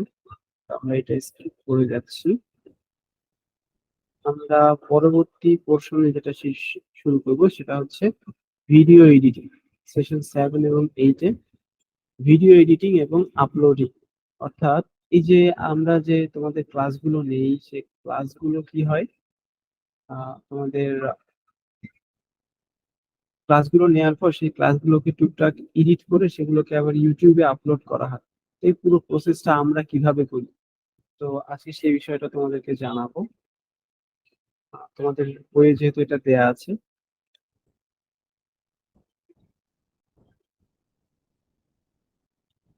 আচ্ছা, কি বলা হয়েছে আমরা পড়ি। আমরা গত সেশনে শিক্ষকের মোবাইলে ধারণকৃত নাটিকাগুলো শিক্ষকের শিক্ষকের মোবাইল থেকে সংগ্রহ করব। অর্থাৎ ওই যে পূর্ববর্তী সেশনে একটা নাটিকা তৈরির কথা বলা হয়েছিল, সেখানে একটা ইনস্ট্রাকশন ছিল যে শিক্ষকের মোবাইল দিয়ে সেই নাটিকার ভিডিও ধারণ করার কথা। তো সেটার কথাই বলছি।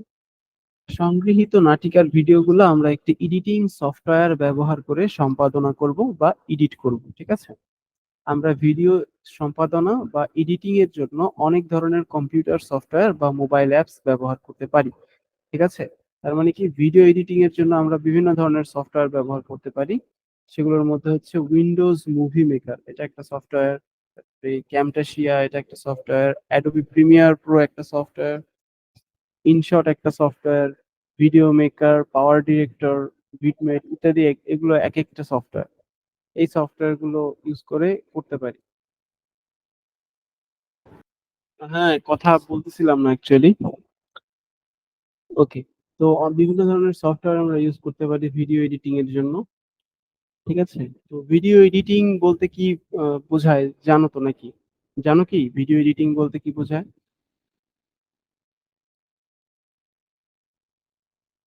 মুনতাহা, শুনতে জি, পাচ্ছ? জি ভাইয়া। আচ্ছা, তো এখানে তোমাদের এখানে দেখানো হয়েছে ক্যামটাশিয়া সফটওয়্যারটা ডাউনলোড করার মাধ্যমে। এখানে ক্যামটাশিয়া সফটওয়্যার ডাউনলোড করার পরে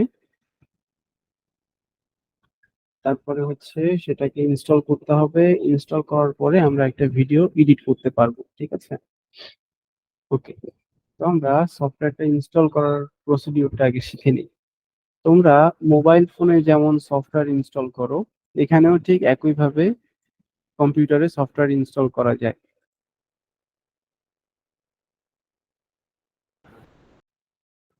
এখানে ছোট্ট একটা ডিফারেন্স আছে যে মোবাইলে সফটওয়্যার ইনস্টল করার জন্য তোমরা কি করো, গুগল প্লে স্টোরে যাও, সেখান থেকে সরাসরি ইনস্টল করে নাও। কিন্তু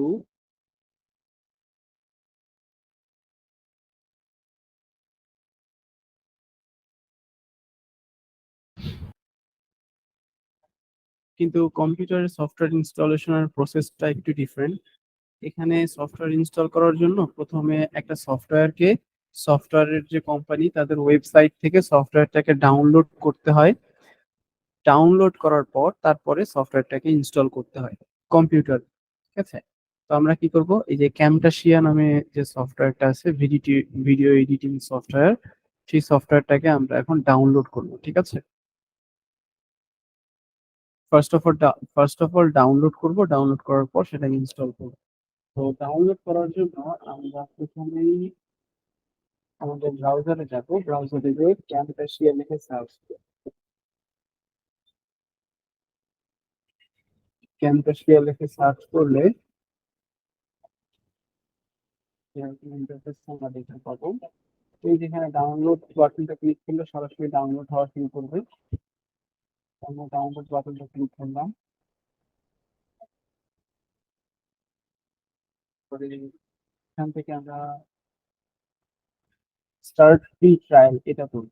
কারণ এটা তো বিভিন্ন ধরনের প্ল্যান আছে, এরা কিন্তু এই সফটওয়্যারটাকে আমাদের ফ্রিলি ইউজ করতে দিবে না। যেমন 179 বা অলমোস্ট $180 এক এক বছরের জন্য $180 পে করতে হবে তাদেরকে এই প্ল্যানটা নিলে, বা এই প্ল্যানটা নিলে $249 এক বছরের জন্য, আর এটা নিলে $500 মতো পে করতে হবে। কিন্তু তারা একটা ফিচার রাখছে যে তাদের সার্ভিসটা চেক করার জন্য, তাদের সার্ভিসটা আমাদের জন্য সুইটেবল কিনা সেটা দেখে নেওয়ার জন্য একটা ফ্রি ট্রায়াল রাখছে। অর্থাৎ তারা অল্প কিছু দিনের জন্য আমাদেরকে ফ্রিলি সফটওয়্যারটা ইউজ করতে দিবে। এই জন্য এই যে স্টার্ট ফ্রি ট্রায়াল, এখান থেকে আমরা স্টার্ট ফ্রি ট্রায়ালে ক্লিক করে ডাউনলোড করব, ঠিক আছে? সাইন ইন করতে বলবে, আমরা সাইন ইন করব। সাইন ইন করার পর আমরা ডাউনলোড অপশনটা পাবো। তো আমরা আমাদের গুগল অ্যাকাউন্টের মাধ্যমে সাইন ইন করে নিব। আমরা আমাদের গুগল অ্যাকাউন্টের মাধ্যমে সাইন ইন করে নিচ্ছি।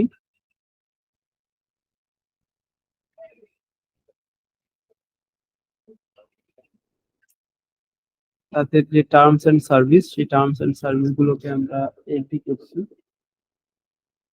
তাদের টার্মস অফ সার্ভিস, সেই টার্মস অফ সার্ভিস আমরা মেনে নিলাম, তারপরে কন্টিনিউ করলাম।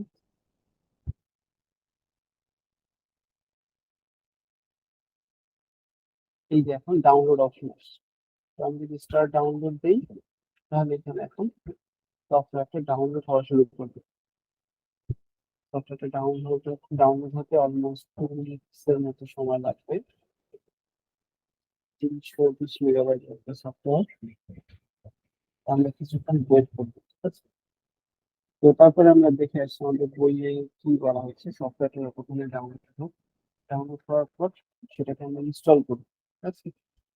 এই যে তোমরা বইয়ে প্রথমে যে কাজ এক, এটা হচ্ছে ক্যাম্পাসের সফটওয়্যার ডাউনলোড করা। এই কাজটা আমরা এখন করে ফেললাম, ঠিক আছে?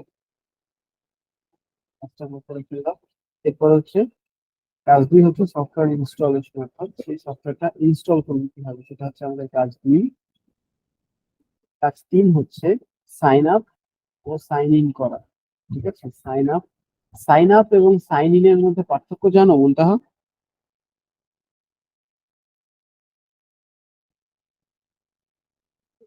মুনতাহা কি ক্লাসে আছো?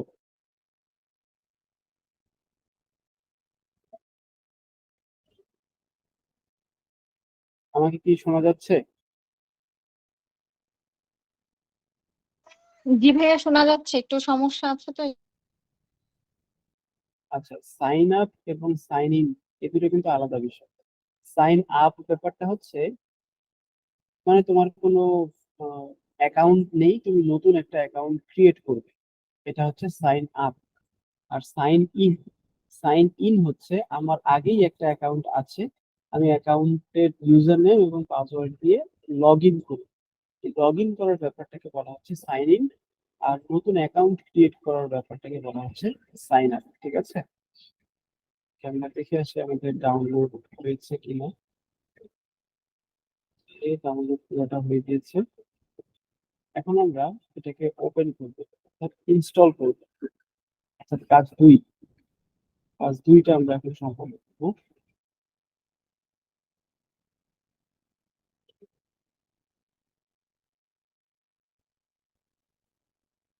এই যে এই সফটওয়্যারটা আমরা দেখতে পাচ্ছি, এই সফটওয়্যারটা এখন আমি ইনস্টল করবো। ল্যাঙ্গুয়েজ সিলেক্ট করার জন্য বলতেছি, আমরা ল্যাঙ্গুয়েজ সিলেক্ট করলাম ইংলিশ। এগুলো একসেপ্ট করে নিতে হবে, প্রাইভেসি পলিসি এবং লাইসেন্স টার্মস। পারমিশন চাচ্ছি, পারমিশন দিয়ে দিলাম। এই যে এখন ইনস্টল হচ্ছে, এই যে সফটওয়্যারটা অটোমেটিক্যালি ইনস্টল হচ্ছে। কিছুক্ষণ সময় নেবে।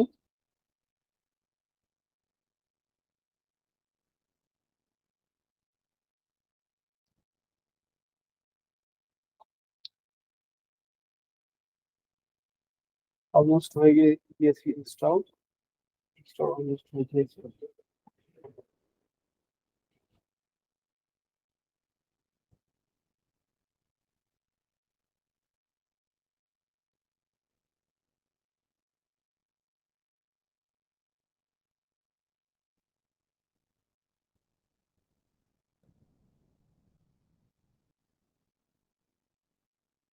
ওকে, আমাদের ইনস্টলেশন সাকসেসফুল, অর্থাৎ কাজ 2 আমরা শেষ করে ফেললাম। এখন এই যে সফটওয়্যার ইনস্টল হওয়া যে সফটওয়্যারটা, সেটা আমরা এখানে দেখতে পাচ্ছি। এই সফটওয়্যারটা এখন আমরা চালু করব। ডাবল ক্লিক করলাম, ডাবল ক্লিক করলে সফটওয়্যারটা ওপেন হবে। প্রথমবার ওপেন হতে একটু সময় যাচ্ছে।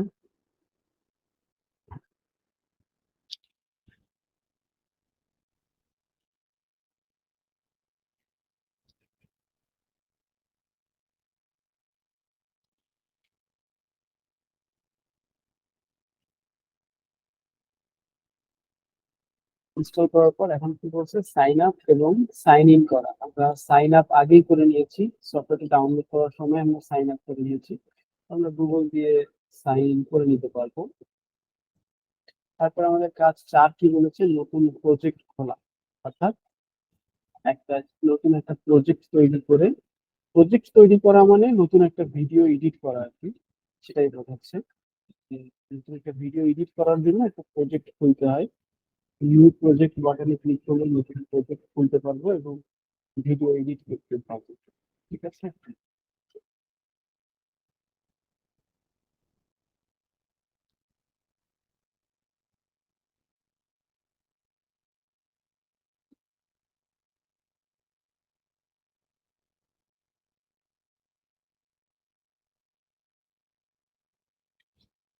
এই যে দেখতে পাচ্ছ যে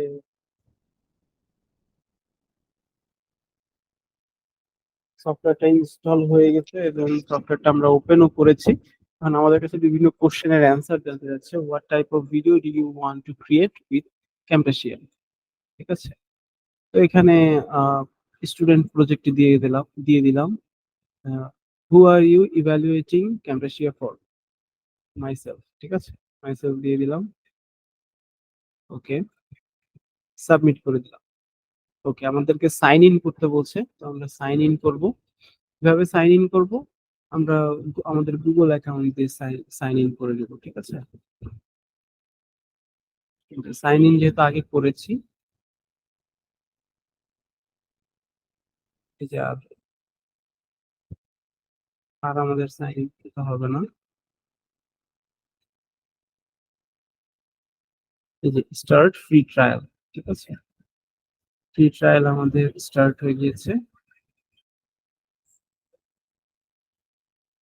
এখন আমরা নিউ প্রজেক্টে ক্লিক করে আমরা কাজ শুরু করে দিতে পারবো। ঠিক আছে, এই যে এটা হচ্ছে আমাদের সফটওয়্যারটা। এই যে নিউ প্রজেক্ট বাটনটা, এই বাটনটাতে ক্লিক করলে তখন আমরা সেখানে ভিডিও ইম্পোর্ট করতে পারবো। যে ভিডিওটা এডিট করতে চাই আমরা সেই ভিডিওটা এখানে নিয়ে আসতে পারবো। ঠিক আছে, লোডিং হচ্ছে।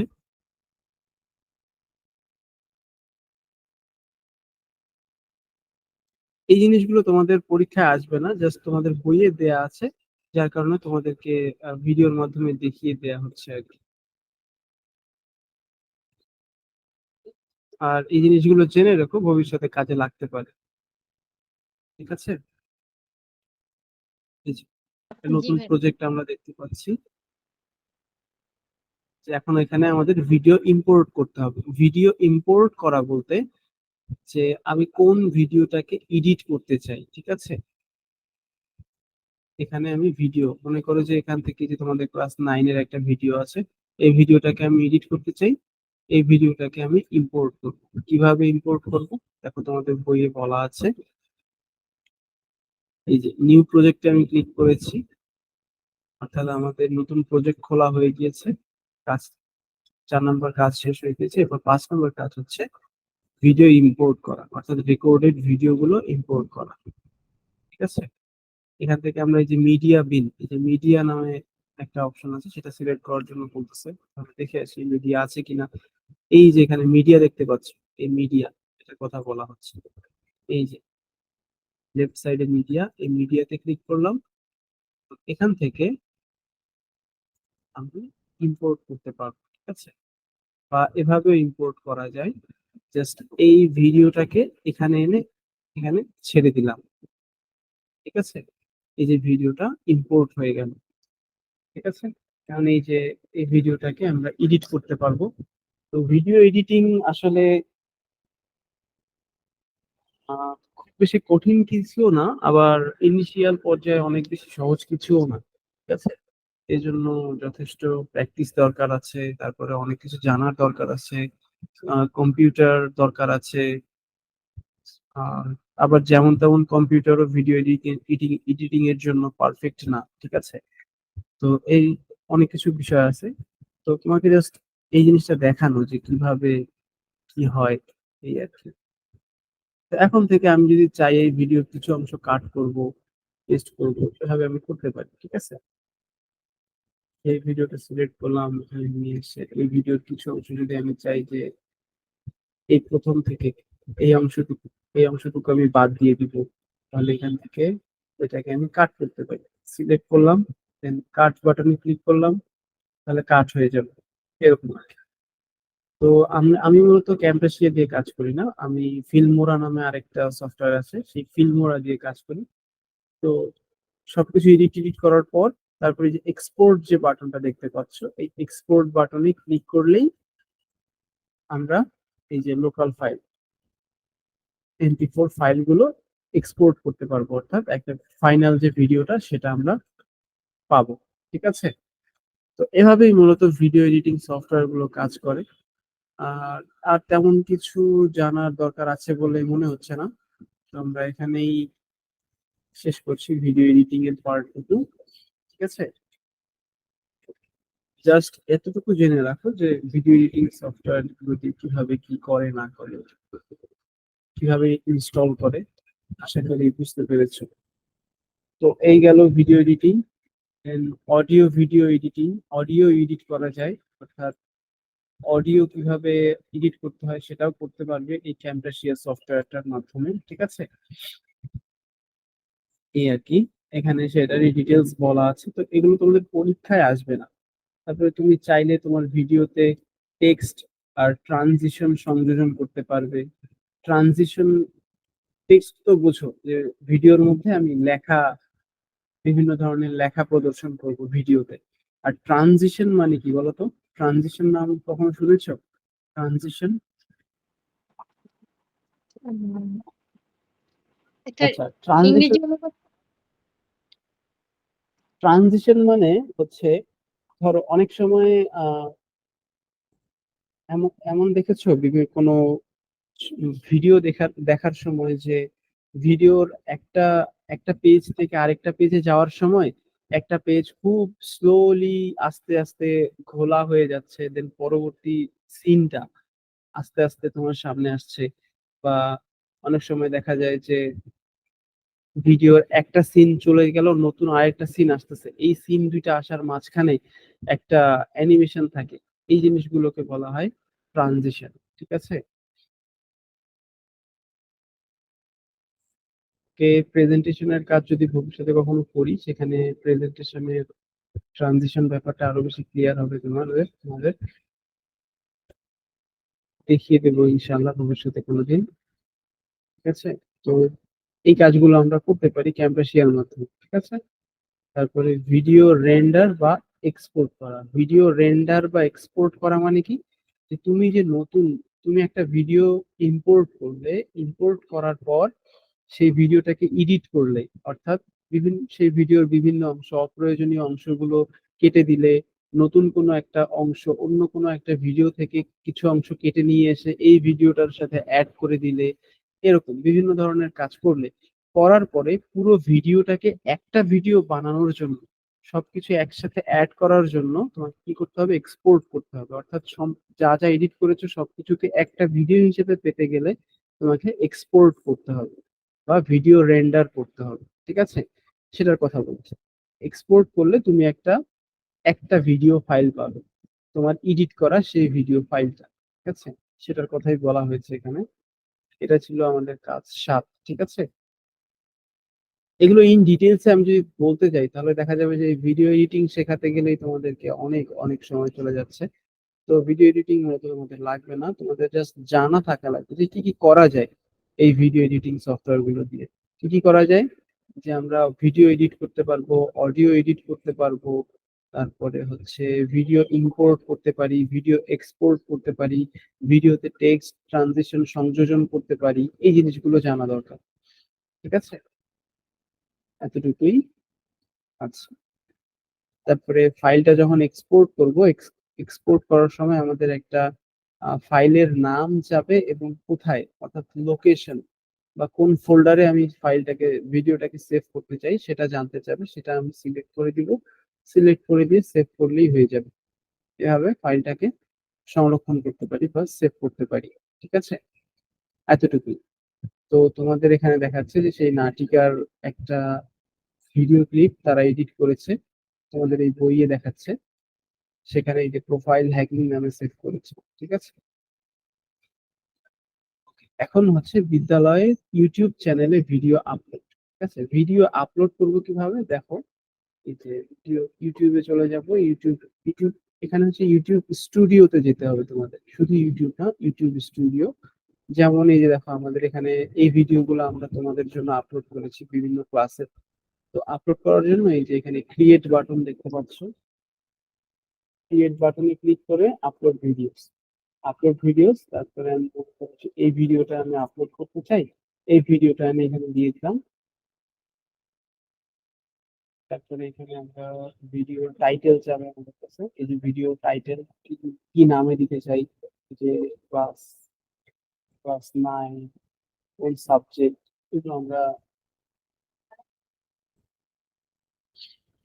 এই এই যে এরকম ভাবে নামটা সিলেক্ট করে আমরা দিতে পারি। ঠিক আছে, তারপরে নেক্সট নেক্সট নেক্সট করে একটা ভিডিও আমরা আপলোড করতে পারি ইউটিউব এভাবে।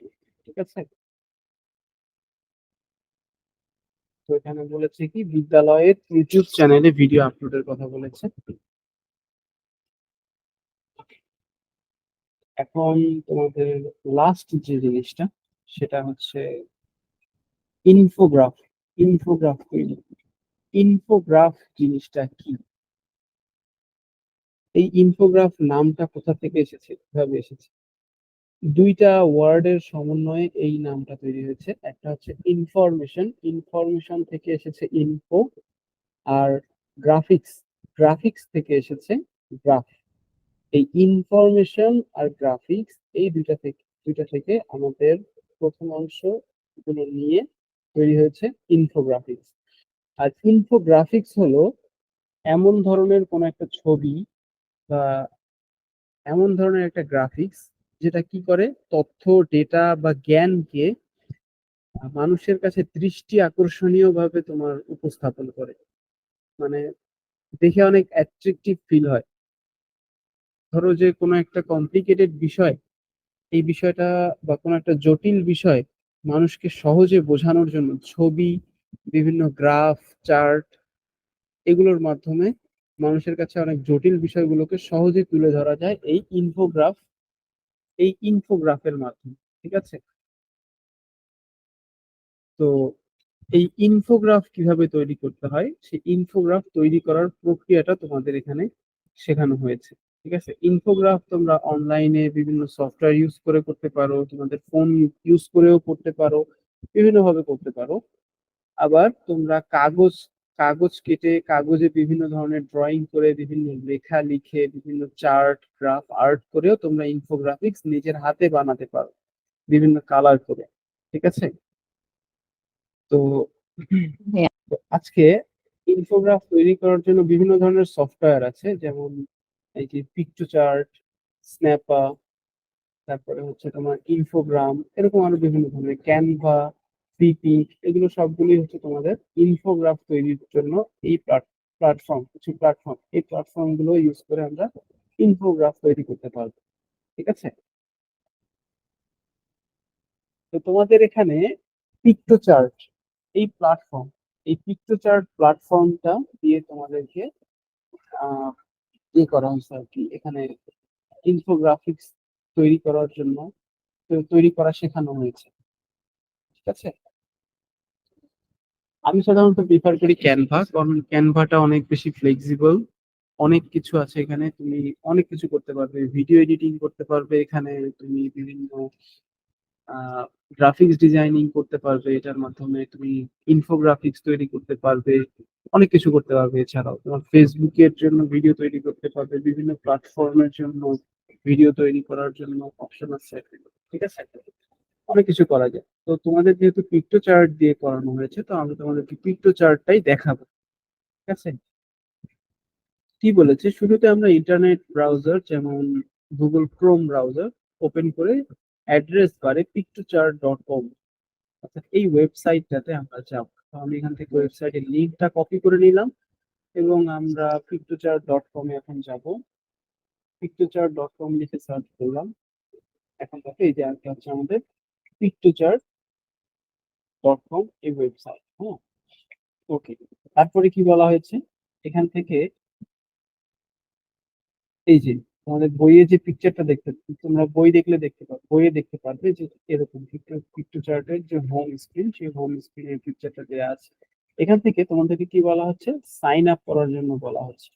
তো আমরাও তাহলে চলে যাই, সাইন আপ করে নিই। সাইন আপ করে নিলাম। এই যে আমরা ফেসবুক দিয়েও সাইন আপ করতে পারবো, গুগল দিয়েও সাইন আপ করতে পারবো। তো আমি গুগলটাকে প্রিফার করি, তো আমি গুগলের মাধ্যমে সাইন আপ করে নিচ্ছি।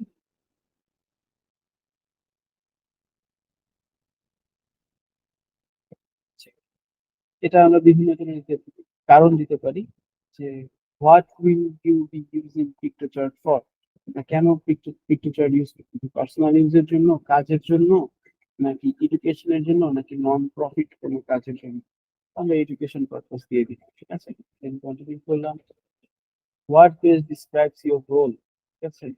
যে আমি স্টুডেন্ট কিনা, 13 থেকে 17 বছর বয়সী, অর্থাৎ টিন টিন এজ স্টুডেন্ট কিনা, বা আমি কলেজ বা ইউনিভার্সিটির কোনো স্টুডেন্ট কিনা, বা আমি এডুকেটর কিনা। ঠিক আছে? ওকে, তাহলে এটাই আমি দিয়ে দিচ্ছি। আমি কিন্তু তোমাদের শেখাচ্ছি educator, teaching student age 13 to 17। Okay, subscribe to our newsletter, not now করে দেবেন। আমাদের সাইন আপ হয়ে গেল। ঠিক আছে? সাইন আপ আমরা করে ফেললাম। এখন আমরা আমাদের ইনফোগ্রাফিক্স তৈরির কাজগুলো শুরু করতে পারি। তারপরে কি ইনস্ট্রাকশন দেওয়া আছে, আমাদেরকে সাইন আপ করার জন্য বলা হয়েছে আমরা জিমেইল অ্যাকাউন্ট ক্রিয়েট করলাম, জিমেইল অ্যাকাউন্টের মাধ্যমে সাইন আপ করে নিলাম। তো কারো যদি জিমেইল অ্যাকাউন্ট না থেকে থাকে, সেক্ষেত্রে first of all Gmail account create করে নিতে হবে, দেন জিমেইল অ্যাকাউন্ট দিয়ে সাইন আপ করতে হবে। ঠিক আছে, ওকে। এরপরে আমরা চলে যাব এই যে ইনফোগ্রাফিক্স অপশন। এই যে ইনফোগ্রাফিক্স প্রথমে দেখতে পাচ্ছ, ইনফোগ্রাফিক্স। ইনফোগ্রাফিক্সে ক্লিক করলাম, start from blank, use blank template. Blank template আমাদের এটাই করতে বলা হয়েছে, তো এখানে ইউজ ব্ল্যাঙ্ক টেমপ্লেট এটা ক্লিক করার জন্য বলা হয়েছে, তো আমরা এটা ক্লিক করলাম। তো মোবাইলের মাধ্যমে কিন্তু তোমরা এটা করতে পারবে, ঠিক আছে। তাহলে বিভিন্ন ইনফোগ্রাফিক্স এর বিভিন্ন কিছু অ্যাড করতে পারবে। মনে করো যে এই আইকনটা আমরা অ্যাড করতে চাচ্ছি, এই আইকনটা আমরা এখানে অ্যাড করতে পারবো, ঠিক আছে। তোমাদের বিভিন্ন ধরনের এরকম আইকন দেখে থাকবে, ঠিক আছে। এই আইকন গুলো কিন্তু বিভিন্ন জায়গা থেকে বিভিন্ন প্ল্যাটফর্ম ইউজ করে এই ইনফোগ্রাফিক্স তৈরি করা হয়, এই আইকন গুলো অ্যাড করা হয়। তারপর তোমাদের বইয়ে কি বলেছে দেখেছি,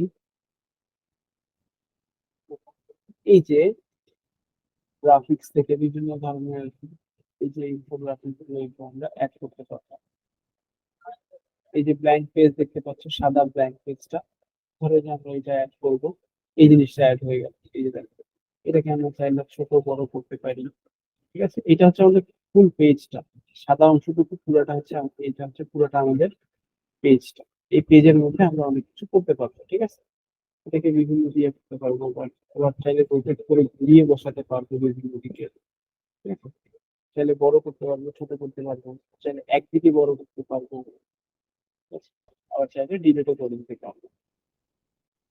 এখন করে বিভিন্ন ধরনের আছে, দেখো বিভিন্ন ধরনের শেপ আছে, বিভিন্ন ধরনের আইকন আছে, ঠিক আছে। এই জিনিসগুলো দিয়ে আমরা চাইলে বিভিন্ন কিছু তৈরি করতে পারি। এটা অ্যাড করলাম, এখানে একটা উইন্ডোর মতো দেখাচ্ছে, এটা আরেকটা আইকন। আইকন গুলো দিয়ে বিভিন্ন লেখা দিয়ে আমরা কি করতে পারি, একটা ইনফোগ্রাফ তৈরি করতে পারি, ঠিক আছে। এই যে এগুলো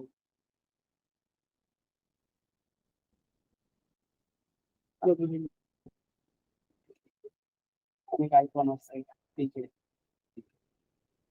এগুলো আমি ডিলিট করে দিচ্ছি।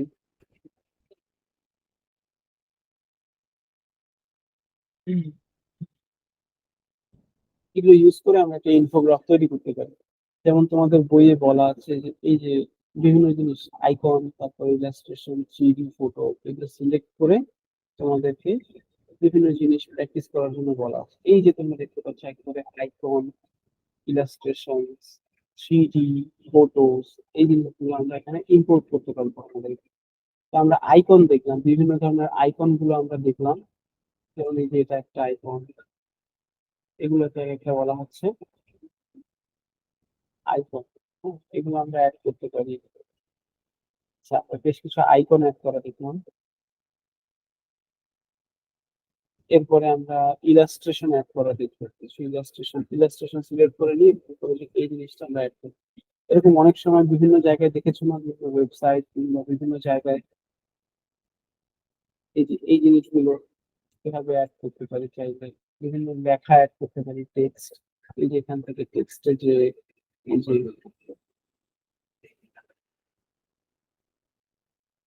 এখান থেকে লেখালেখি দিতে পারি,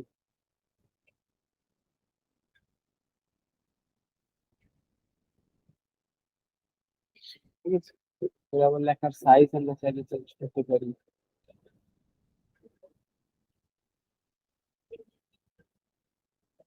তারপরে বিভিন্ন লোগো অ্যাড করতে পারি, ঠিক আছে। তারপরে এবার আমরা দেখবো যে থ্রিডি কিছু অবজেক্ট অ্যাড করা, ঠিক আছে। এই যেগুলো হচ্ছে আমাদের থ্রিডি আইকন।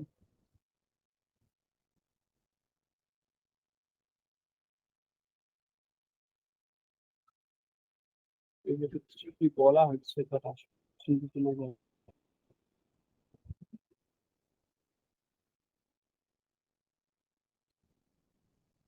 দেখতে অনেকটা থ্রিডি মনে হচ্ছে, ঠিক আছে। তারপরে বিভিন্ন ফটো আছে, এই জিনিসগুলো অ্যাড করতে পারি আমরা চাইলে, যেটা যেটা দরকার আর কি আমরা সার্চ করে বের করতে পারি, ঠিক আছে। সায়েন্সের কোনো কিছু আমাদের লাগবে, আমরা এখানে সায়েন্স লিখে সার্চ করতে পারবো, যে সার্চ এখানে সায়েন্স রিলেটেড কিছু লাগবে, আমি সায়েন্স দিলাম, এখন সায়েন্স রিলেটেড অনেক কিছু আসছে। এটা যেমন বায়োলজির বেশ কিছু ডিএনএ, ক্রোমোজোম, তারপর নিউক্লিয়াস, এগুলো দেখাচ্ছে, তাই না? এই যে এই জিনিসটা আমরা নিয়ে আসতে পারলাম এখানে, এই জিনিসগুলো আমরা কোনো কাজে লাগাতে পারি। এরকম বিভিন্ন আইকন অনেক কিছু আছে, ঠিক আছে? এই জিনিসগুলোকে আমরা কাজে লাগাতে পারি, ঠিক আছে? এভাবে আমরা বিভিন্ন লেখা লিখে বিভিন্ন ধরনের আমাদের ইনফোগ্রাফিক্স তৈরি করতে পারি এই ওয়েবসাইটে, অর্থাৎ pictochart.com থেকে, ঠিক আছে? তো এটাই গেল ইনফোগ্রাফিক্স তৈরির প্রক্রিয়া, ঠিক আছে? এই যে এখানে আমি যে জিনিসগুলো দেখালাম সেই জিনিসগুলোই ওরা এখানে দেখিয়েছে, এই বিভিন্ন ধরনের আইকন অনেক কিছু অ্যাড করে আমরা এই যে এইটা যেমন একটা ইনফোগ্রাফিক্স, এখানে অনেক ইনফরমেশন দেওয়া আছে, ঠিক আছে? এভাবে আমরা ইনফোগ্রাফিক্স তৈরি করতে পারি। আমরা চাইলে এরকম একটা ইনফোগ্রাফিক্স তৈরি করতেই পারি। তারপরে তুমি চাইলে সাইবার অপরাধ প্রতিরোধে করণীয় 6টি কাজ, সেগুলো নিয়ে এরকম একটা ইনফোগ্রাফিক্স তৈরি করতে পারো। তোমরা মোবাইল ফোন থেকেও এগুলো ট্রাই করতে পারো, ঠিক আছে? মোবাইল ফোন দিয়েও করা যায়। তোমরা মোবাইল ফোনটাকে চাইলে ল্যান্ডস্কেপ করে নিতে পারো, বা লম্বালম্বি না ধরে আড়াআড়ি ধরে তোমরা এই জিনিসগুলো ডিজাইন করতে পারো এই ওয়েবসাইটে, যে আমাদের ক্রোম ব্রাউজার থেকে ওই ওয়েবসাইট গুলোকে এসে করতে পারো, ঠিক আছে? এই যে এই আইকনটাও কিন্তু আমরা দেখেছিলাম, এই যে এই আইকনটা আমরা একটু আগে অ্যাড করেছিলাম আমাদের ব্যাংক পেজে, ঠিক আছে? এভাবে আমরা ইনফোগ্রাফিক্স গুলো তৈরি করতে পারি, ঠিক আছে? ইনফোগ্রাফ তৈরি করার পর সেটাকে এই যে এখানে ডাউনলোড অপশন দেখতে পাচ্ছ একটা, মনে করি যে এই যে একটা ইনফোগ্রাফিক্স আমরা এটা তৈরি করলাম, এটাকে আমরা ডাউনলোড করবো, ডাউনলোড বাটনে ক্লিক করবো, ঠিক আছে? এখানে আমি কি টাইপে ডাউনলোড করতে চাই, পিএনজি হিসেবে ডাউনলোড করতে চাই নাকি পিডিএফ হিসেবে ডাউনলোড করতে চাই। যদি পিডিএফ হিসেবে ডাউনলোড করতে চাই বা পাওয়ার পয়েন্ট হিসেবে, সেক্ষেত্রে আমাকে টাকা পে করতে হবে। পিএনজিটা আমি ফ্রি ডাউনলোড করতে পারবো, ঠিক আছে? আমরা ইয়ে করে এই যে ডাউনলোড পিএনজি দিয়ে দিলাম, ডাউনলোড হচ্ছে। দেখো আমরা এটা একটা পিএনজি হিসেবে আমরা ডাউনলোড হয়ে গেছে। এখন যদি আমরা ওপেন করি, আমরা ওপেন করলাম, তাহলে এই দেখো এই যেটা আমরা তৈরি করেছিলাম অনলাইনে, সেই জিনিসটা কিন্তু আমরা দেখতে পাচ্ছি, বুঝতে পেরেছো? এই যে আমরা যেটা তৈরি করেছি সেটা আমরা দেখতে পাচ্ছি। এটাই হচ্ছে ইনফোগ্রাফিক্স তৈরির একটা প্রক্রিয়া, ঠিক আছে? এটা ওকে, আমার মনে হয় বুঝতে পেরেছো। তো এটাই গেল তোমাদের ভাইয়া 70 পেজ পর্যন্তই এবারের সিলেবাসটা। সিলেবাসটা পুরোপুরি অলমোস্ট কভার হয়ে গেল। ওকে, হ্যাঁ, কিছু বলতে চাচ্ছো? না ভাইয়া, কি বুঝতে পেরেছি। বুঝিনি, আরেকবার বলো। বলেছি যে বুঝতে পেরেছি। আচ্ছা আচ্ছা আচ্ছা, তাহলে আর ক্লাসটা আজকের আর লম্বা করবো না, ক্লাসটা আমরা এখানে শেষ করছি। দেখা হবে নেক্সট ক্লাসে। আল্লাহ হাফেজ। আচ্ছা ভাইয়া, ওয়ালাইকুম আসসালাম।